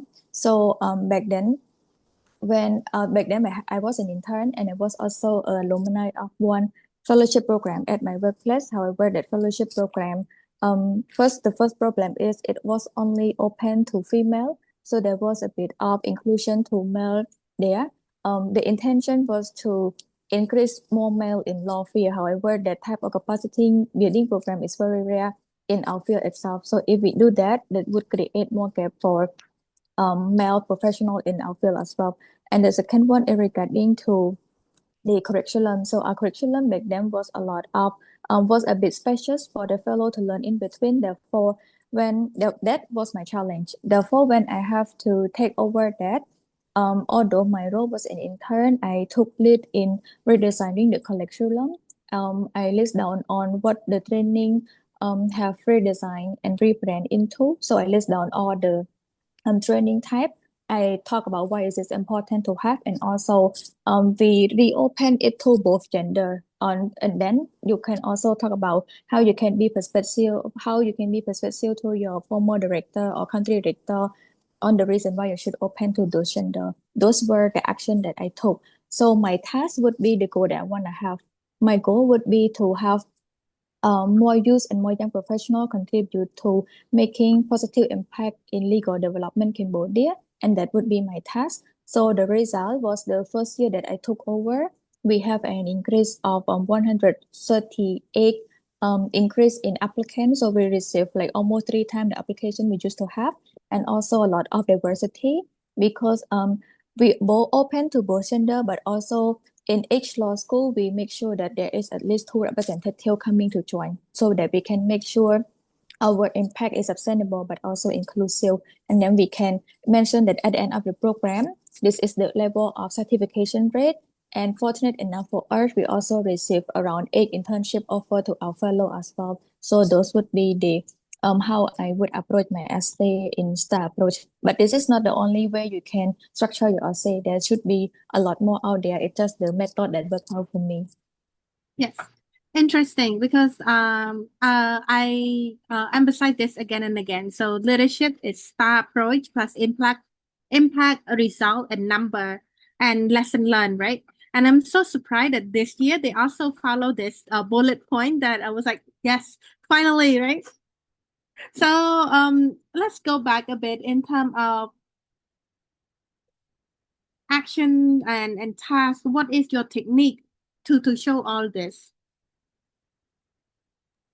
I think the technique would have to talk it from point A to D on what to start. So, for example, when you just start first, when I started first as an intern, there was a lot of things that I did not know about. There was also the play a big role of the challenge, of the big challenge I have. And then you have to break it down or challenge. What were the skills you contribute to those, and also explain that those skills are transferable. So in a leader have a lot of skill, and those skills should be transferable because you would have to work in different projects all the time. So you explain that, okay, you design the curriculum and all that, but those type of skill can also transform into my essay for the future career that I want to have, and also relationship building on in those MOU. I can craft the program that each of our partners should carry out to make sure we contribute to one common goal. So it would be go back to outlining on make sure all the 4 essay align, and also all the skill you list down should be straight point like this. Are you able to see my screen on? Still no, Mom. Still no? Okay. It's so sad. Maybe let me reclaim poll to see if I can share.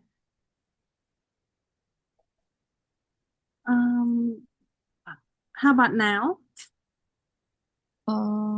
Wait. We No, saw Mom. it the last time and we're seeing it now. I can only see you. Oh, how about the participant? Are you able to see the screen? Yeah. Okay. Yes, Mom. Okay, Okay. maybe it's my problem because I joined from my iPad. Okay, it's okay on. This is what we do. We take situation, task, action, and result. So at impact, lesson learned, and number. I see the most successful candidate were able to capture all this in one specific essay. Last year you have to write 500 words, right? Yes, yes. So if you were to apply this year, what do you think? How many examples would you give? I think you should stick to one example. It's very important to make the example a lot more detailed and elaborate as much as you can, because a lot of us have worked for quite some time, so there is a lot of achievement we have, including professional level and also some of the volunteer or on academic level. However, sit down and make sure you pick the one that make you stand out the most. And if that example is a bit common to everybody else, pick something else that only you have it and only you have the ability to tell that story. So that would be more interesting for the interviewer or panel who score your essay is more interested about that part. The uniqueness, right? Yes, the uniqueness. Okay. Okay. So since Melissa is not here yet, so I'm gonna open the floor a bit into for everyone to ask Jens or myself, so that we can help answer the questions, because against the leadership and the networking last week need to rewrite. Yes. Anyone have questions about Jen, because Jen is in law field, right? Yeah, well, Yes. I think law is a bit rare for Chevening because we have a lot of finance, entrepreneur, development, public policy. Yeah, but fortunately this year we have two law. My year we have law too. Oh, that's nice. Okay. Is it Bong Bun Hong Bong? Yes, Bun Hong. Oh, okay, yeah. Yes. Anyone have questions? See? I feel like everyone know it all. So let's jump into a bit in networking, right, Jens? What is the strategy that you think that the committee select you based on how you structure your networking? Yeah.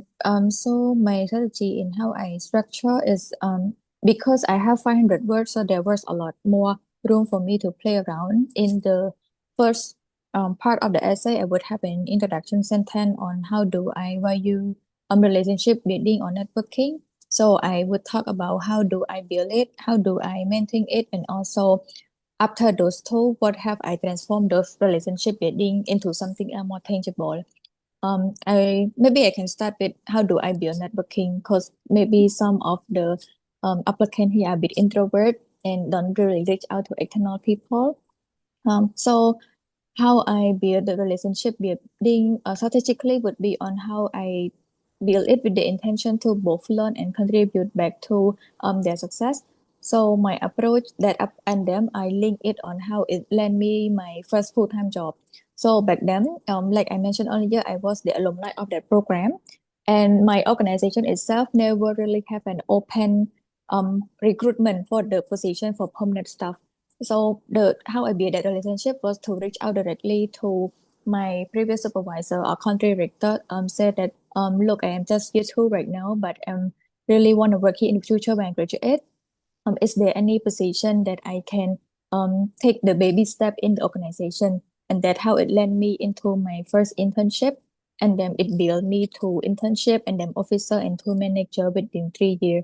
So that showed that that I'm not hesitate to reach out and I take initiative in building those type of relationship. So that would be on how I build it. But maybe the prompt this year changed, so I'm not sure if it's still relevant to the applicant here. Okay, so let me read the prompt a bit so that you can stay in the context, right? And Manisa on, so we are at the relationship building questions a bit, okay?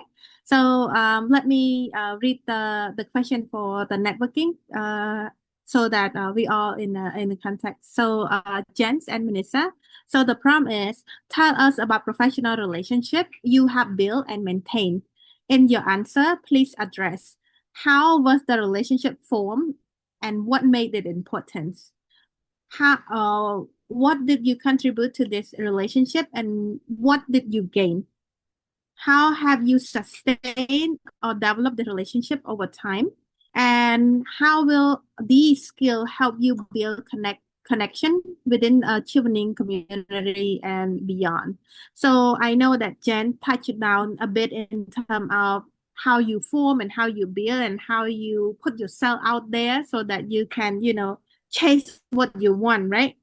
So let's hear from Manisa a bit in terms of like how do you structure your essay? Yes, good morning again, Bong, and I'm sorry for the technical error. I keep getting disconnected. So in terms of the relationship building essay, I don't think my essay is that much different from Jen's. It's the same thing. So I start off my introduction by, stating how important relationship building is in a professional setting. And then I go on to talk about my story of how I can leverage or how I can utilize networking to help me solve a certain problem. That is how I structure my essay. So my story was like how I got to be the moderator at a certain event hosted by the Asian Development Bank and the Ministry of Economy and Finance. So during that event, I got an opportunity to form a connection with high-ranking officials from the other line ministries, specifically at the Ministry of Agriculture. So I got to build this connection with the director of the Ministry of Agriculture, and like coincidentally, he is also the one that is in charge of the project that I monitor as well. So that is how I talk about the story of how the network was formed. And then after that, I talk about how I make use of this connection with this project director. So like there's this agricultural project that is collaboratively implemented between the Ministry of Agriculture and my Ministry of Economy and Finance. So like the performance of that project is not doing well because I'm the one that monitors the performance of that development project. So that is the issue. Like it was not performing well. It was very behind the schedule, and that is how I make use the connection. I reach out to the project director. If it is not for this network that I had built with him, it might take a month or even longer to reach out to such a high-ranking official. So that is how I can show that this connection of mine is really useful for me because I had built this personal connection with him. That is how I can like speed up the process and reach out to him immediately, and that is how we can work together and then solve this problem thanks to this connection. So that is how I structure my essay. Yeah. Okay. Interesting. So basically, from what I got from you is that first you describe it, and then you describe how you build and how this actually forming a pathway that make your work easier and make bigger impact, right, Manisa? Yes. Oh, yes. Yes, I think it's very important because like Jen mentioned too, it connect like a chain, right? So from one stop to the next stop to the next stop until you reach your destination. And then the destination is hard to describe because network is something that you can tap on whenever you need, and something that your network can tap on you when you need they needed you. So how do you maintain it? That's the question. Jen? Okay, maybe I continue from my first example, and it can also be helpful for the new batch that also only have 300. So I would suggest to pick one example that can link up in how you build and also how you maintain it. So in how I maintain it would go back to how I try to add value back to my network. So for example, my example was that was when I was in law school. During my generation, I was the only one who pursued a career in nonprofit sector. So many of my classmates, many of my friends are going to law firm or going to work for the government, which is great. However, I just want to point out that the exposure to different and diverse law career was very little. And because our school did not have a restrict requirement for students to have internship, that's why many of us didn't really try to step out of our comfort zone. So I bridged the gap on my network, which is my school, by building an MOU with my workplace in establishing a 4-year MOU together to give and pay internship to the student. So you can be a student but also get an internship, and that internship can also result in 10 credit for your third university student to 4th-year law school student. So that how I try to show that my relationship did not just benefit to me, but it can also give back to the people around me by paying it forward and continue to make it reach as many people as possible. So, but this please do not discourage when you hear the word MOU. It might sound big. So as long as you can make the impact, it doesn't have to be big or it doesn't have to be small. As long as it can help someone out there, it would work out. I think the terminology, right? The terminology is too big, too fancy, Wong. I think sometimes it's also help too, right? So like, oh, this is how I maintain it though, because I have secured this MOU. So we're gonna work together and we're gonna, make a difference together in terms of the organizations. How about you, Manisa? How I know you mentioned a bit in terms of how you build and how that relationship make your work easier and make a bigger impact by pushing the project to be more efficient and effective. But how do you maintain the relationship with the person from the ministry? Thank you, Bong, for the question. I think what I wrote in my essay was very simple. I just say that I continue to maintain my contact with the project director from the Ministry of Agriculture by continuing the collaboration, because this collaboration between me and him is very essential to ensure that the performance of this project is up to high standard. Because for this project, we borrow the loans and the funds from the Asian Development Bank. So if the performance is not doing well, it might not look good for our government. And that is the reason why we need to collaborate very closely with all of the stakeholders, including this particular director from the Ministry of Agriculture. And yeah, that is how I continue to maintain my contact with him to ensure that the project is doing well. Yeah. It's a very simple one.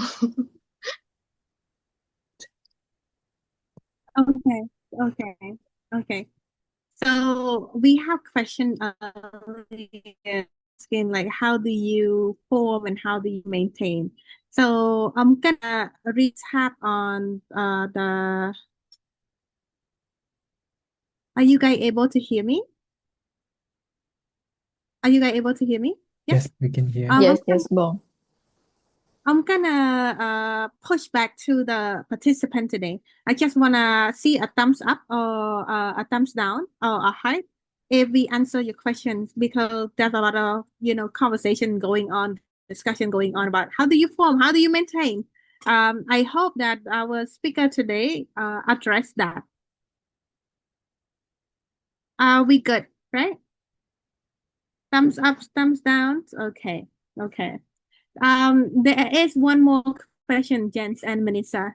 So the question is, how do you put in your 300 words on how will the skill help you build connection within the Chevening community and beyond?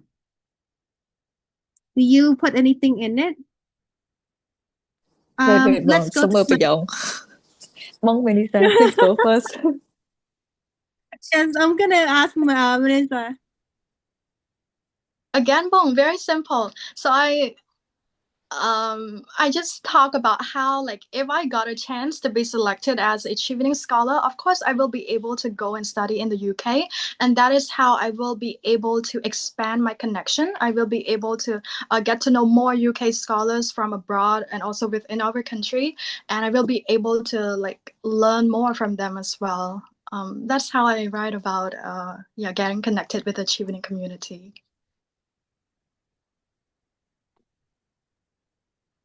How about it? Yes, Bong. But can you hear me clearly, Bong? I see your screen froze. Can you hear me? Yes, I can hear you now. I'm gonna follow up with Melissa a bit. What if if you are introvert, how do you connect with the Chevening community and beyond? What if I'm an introvert?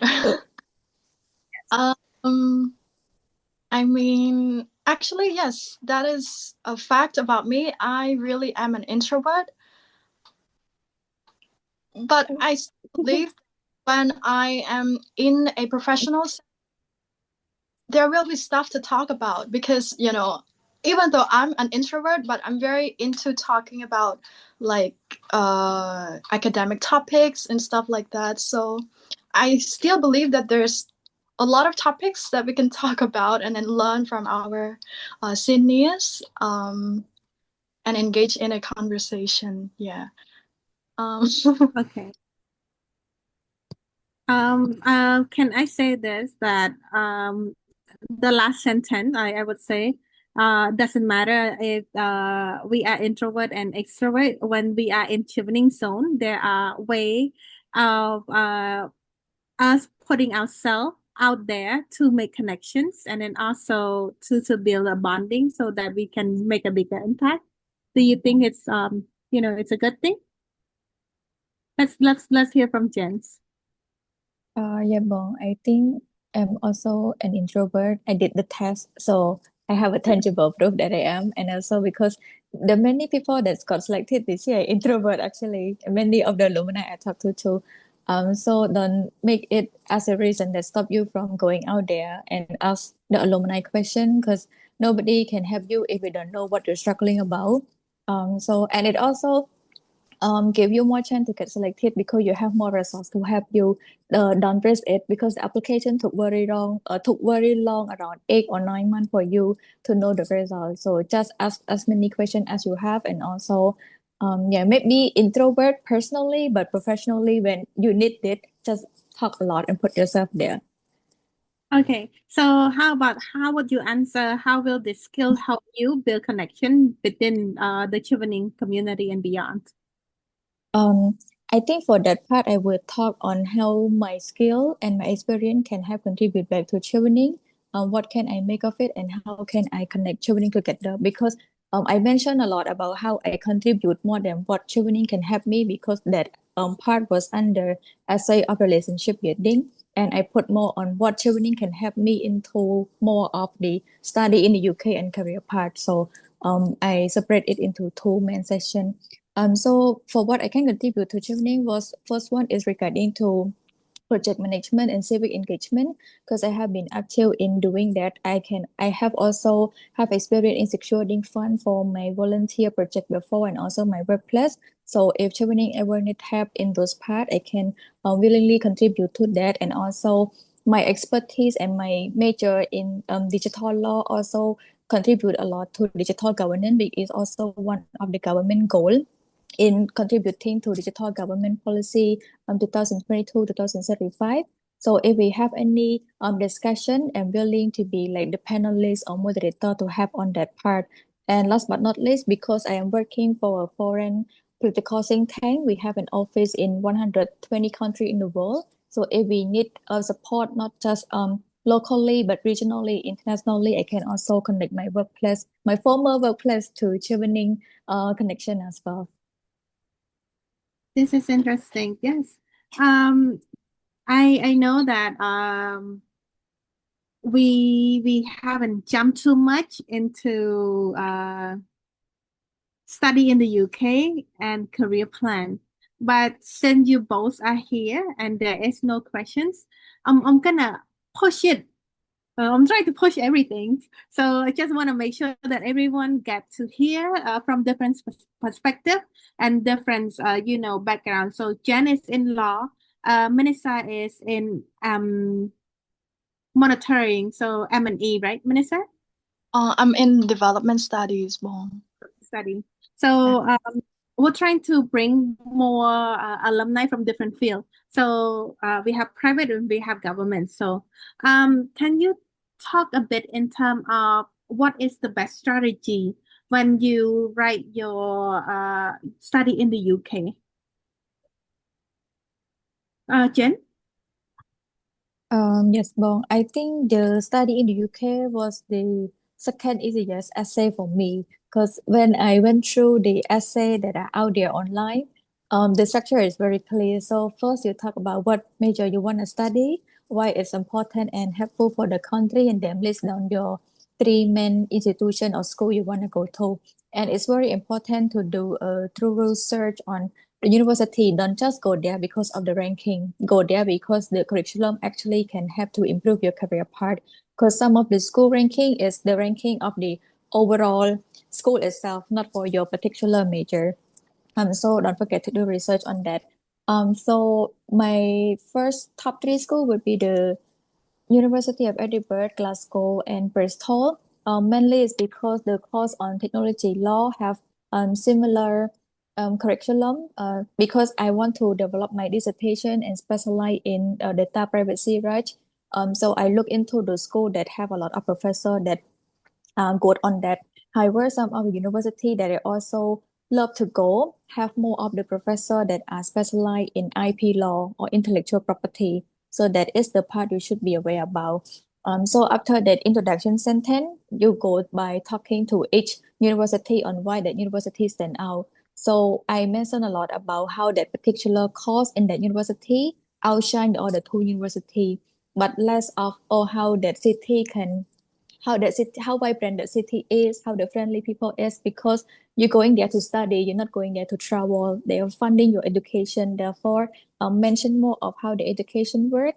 And if, for example, the University of Bristol itself have a lot of research institution and think tank around Bristol that I can take part in internship or just join their conversation or discussion. So that is also one of the reasons why I wanna go to Bristol. So my tip would be to research well on your university, your course, what are the other things they can offer besides the school. Is there any think tank, research institution, or any available connected institution or the internship that you can take part during your time in UK? So those would be the point you should mention in your application. Interesting, because it is best because it's still 300 word, right? So we highly recommend to just focus on once, but put down in terms of once, what is your experience? Why, for example, like you mentioned earlier, in terms of the experience match with the school, as well as think about the experience at the school, the benefit that you get, and then also the impact that you bring to your country, as well as, sometimes we highly recommend to check in the school too, because when I did my essay, I choose London instead of Belfast because it's connected to UK Innovate. But during the time it was COVID, so there is nothing that we can do about it. But sometimes it would be better for you to start researching in terms of, hey, in this field, the university offer what? Is it related to what you want? The professor mentioned, the professor, his research, his study, what's going on, the program itself.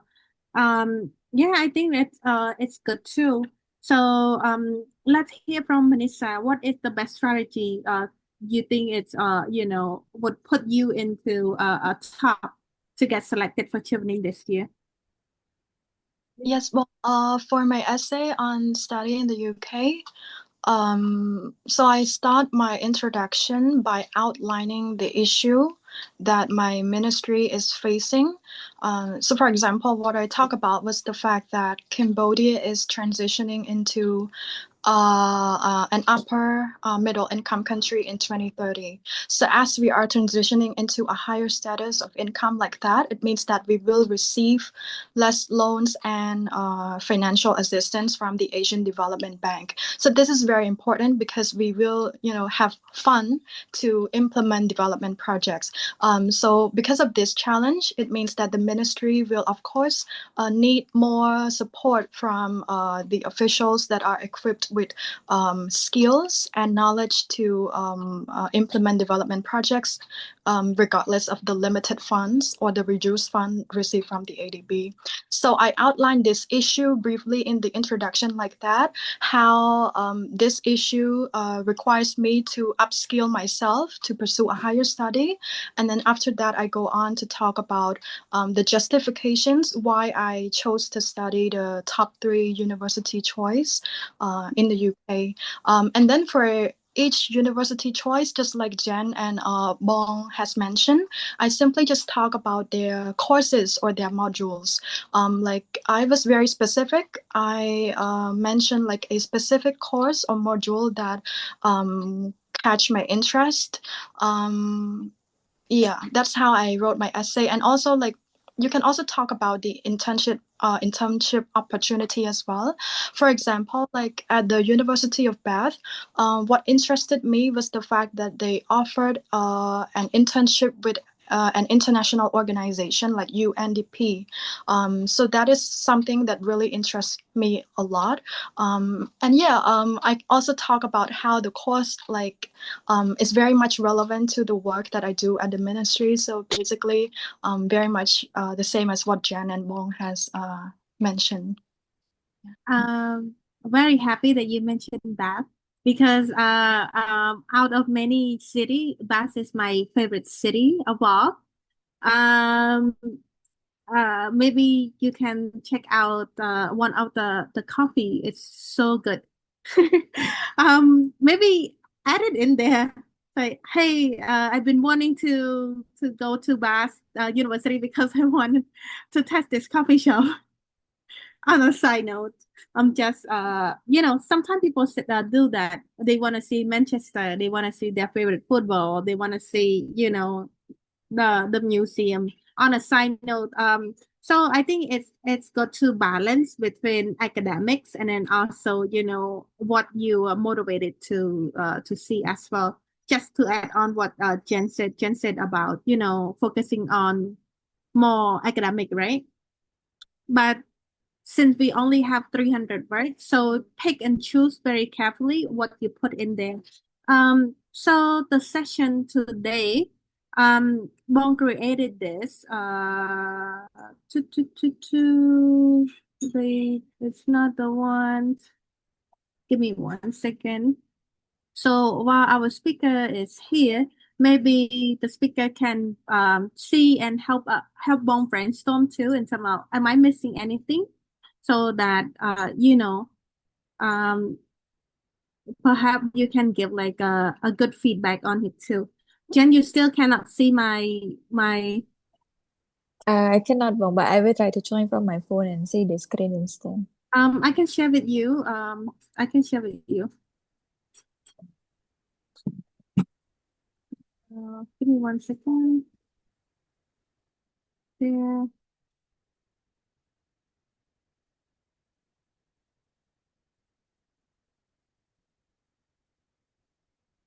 Copy. Done.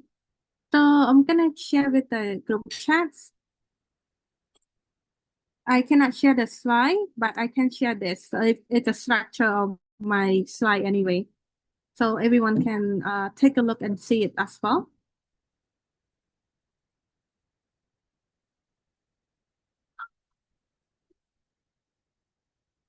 Yes, but everyone else besides Jen can see the sharing, right? Yes, no, okay. Yes, Bong, I can see it. Okay, so I'm gonna make it bigger. So the question number 1 is explain your first choice of course and university. This is the exact questions on the Chevening. So so what they want. Oh, Jen is here. Can everyone hear me? So yes, so what they want to hear in here is that a clear explanations, like Jen and Melissa mentions, is why did you choose this master program or institution? What specific detail this choice align with your goal? So again and again, it's very important that you connect this to your essay number 1 and 2, and then also elaborate a bit on essay 4, right? So, Jen, do you have anything to add? Or Melissa, do you have anything to add on this specific questions? No, Bong, I think it's good to go. Yeah. So questions number 2, what specific priority area you wish to address? So with this, the keyword is identifying specific UK priority area that match your field of study and career goal. Like Bong mentioned earlier, the reason that I choose London because of the location is next to where I want to do internship at. But according to, due to COVID, I couldn't do it. But maybe you can do a research on that as well to see that, oh, is it aligned with the field that you want? How it's connect to your background and future plan. And also try to be specific. So don't just, talk about it broadly, right? Explain the area, why it's important to you and your country. Jens and Melissa, do you have anything to add on? Yeah, Bong, I think you already mentioned that we need to be specific. However, it also good to be specific within your own reach. So for example, I was part of the committee to give a comment for the personal data protection law. So I mentioned on how I really want to study the protection law course to give me the skill on how I can give a comment better and also do something beyond just commenting for the draft. So that is something that I can do within my own skill. But if you only can mention on how it's good for the country, but not much of what can you do about it, that can also hurt your score for the application too. Yes. How about you, Vanessa? For me, no, not yet. Well, I don't have anything to add. Yes. So I think it's very important to be specific, and then also, well, it's the tricky between I feel like essay 3 is the trickiest because essay 3 you have to use a STAR approach and a SMART approach all combined together. Essay 1 and 2 is STAR approach. Essay 4 is more on SMART approach, right? So that's why you're talking about your past and you're talking about your future in here. Any question from the audience before Bong move on? No. No, Phạm Bình Hưng. How will your chosen course equip you to contribute to this team? I think Jen mentioned a bit about this, right? So why you choose the course? Yeah, I don't know what else to add on. Mention specific module that are relevant, discuss assessment method, who teaching it, connect course, outcome, solving real problem, show understanding and what you actually learn. And then at the same time, you should also add on in terms of what you give back. I totally forgot already.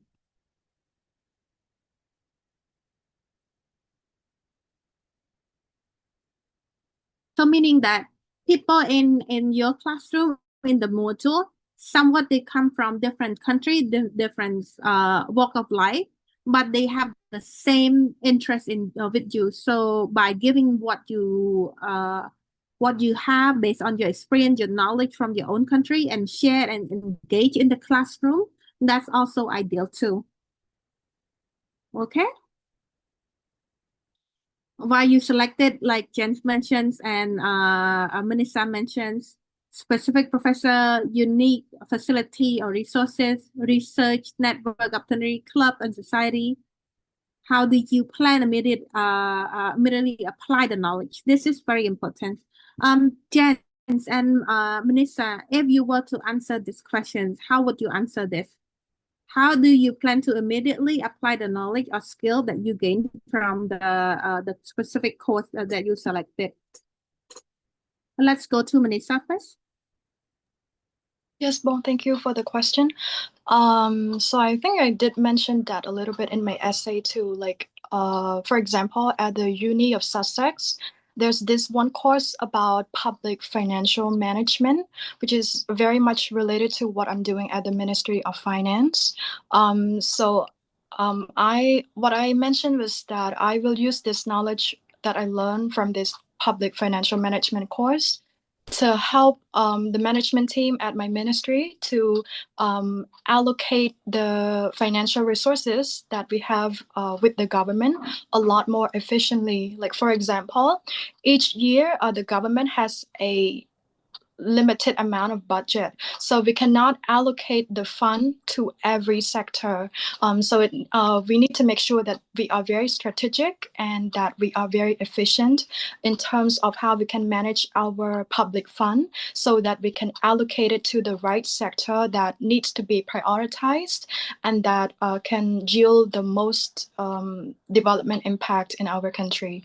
That is how I talk about it in my essay. Interesting.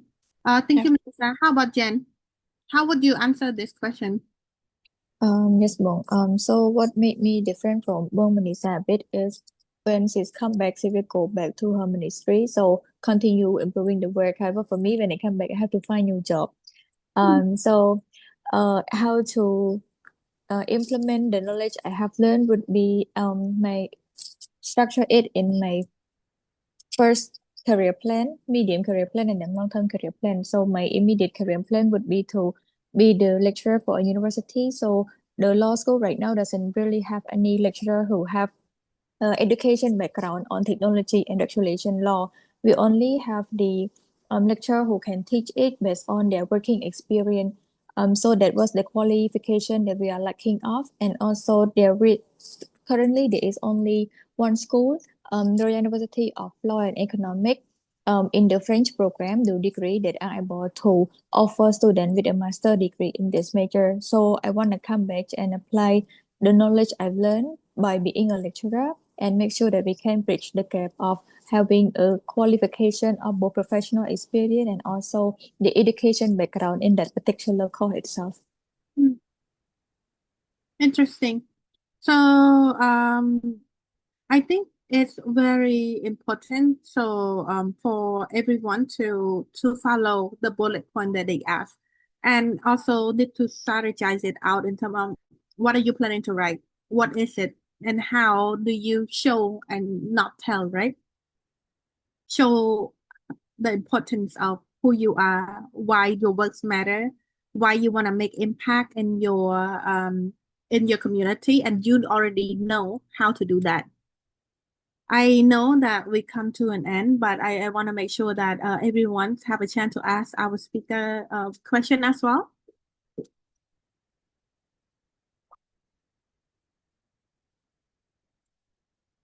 No? Wait until I see the homework. No, well, I just want to say, share something quickly. So this is my second session at ScholarSpace Bootcamp, and I just want to appreciate to ScholarSpace team. It's been very, very, very inspiring, Bo, and maybe one day I hope to be part of the ScholarSpace team. And from what I have learned so far is that previously I keep thinking that, oh, I don't have this big, oh wow, stories. But after the last session, Bong that I mentioned that, oh, you don't have to, have like big stories. You just need to own the story because nobody can own that story for you. And also Jane just mentioned just now that the story should be unique and you need to have authentic voice in that story, and that the experience shouldn't be common to other people. So I will embed this kind of thinking in my way of working and way in life. And I think right now I'm a bit more optimistic than before. So I think even if I don't get scholarship or not, it already, how to say, changes my way of thinking. So I'm really grateful to be part of this network. Thank you so much. And congratulations to Manisa and Jane. Thank you so much, Sila. Actually, we're gonna have New Zealand bootcamp. We're gonna have Australian bootcamp. So that's coming up. So join all, and we need volunteer as much as possible because right now it's just like Bong and Ali, and now we start recruiting volunteer. But to be a volunteer in ScholarSpace, you have to commit it to apply at least one specific scholarship and get committed to a mentorship from us. That is something that we wanted to see. Yeah. Yeah, any other any other questions? Thank you, Sila.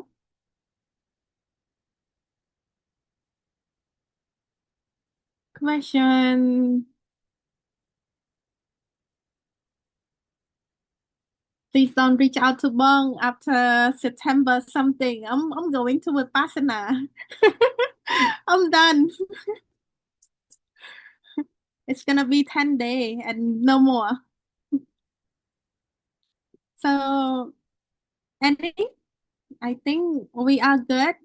So, would you like to turn on your camera and we'll take one picture together? Maybe Ali can help. Yes, I can. I will take a screenshot. Yes. Wait until everyone turn on their camera so that I can see your face now.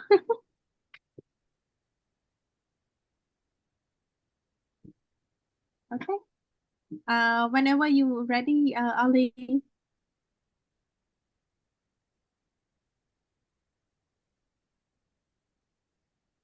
Ali? Yes. Okay, I'm ready. Okay. Okay, let me So take the screenshot.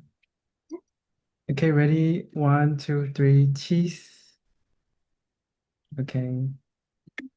Another one, you can make some posts like this. Okay, thank you. thank you so much, Jen and Vanessa on. So congratulations. And when is the departure session? We have it already last week. The Ah. pre-departure, the one we sent the picture to our big group. But the session what to pack? Are we going to have that? I'm not sure. I didn't hear about it. Every year, we did it. Last year when I was in Khmer, I packed for you guys. But this year that I'm gone, I was like, okay, I was like, At down level, I'm not sure, but I will fly on September 11. So in 10 days.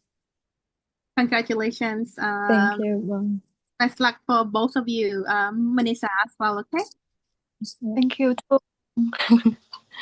So much, everyone, and I know that today's session is a backward session that we have to retouch on everything, but it would be best if you guys can give your feedback and then so to show us like how we can improve. Your homework deadline is delayed to Wednesday. Make sure that I have it all, otherwise it's gonna be whoop. Okay. Thank you. Thank you. Thank you so much. So much. Have a great day, everyone. Bye-bye. Bye.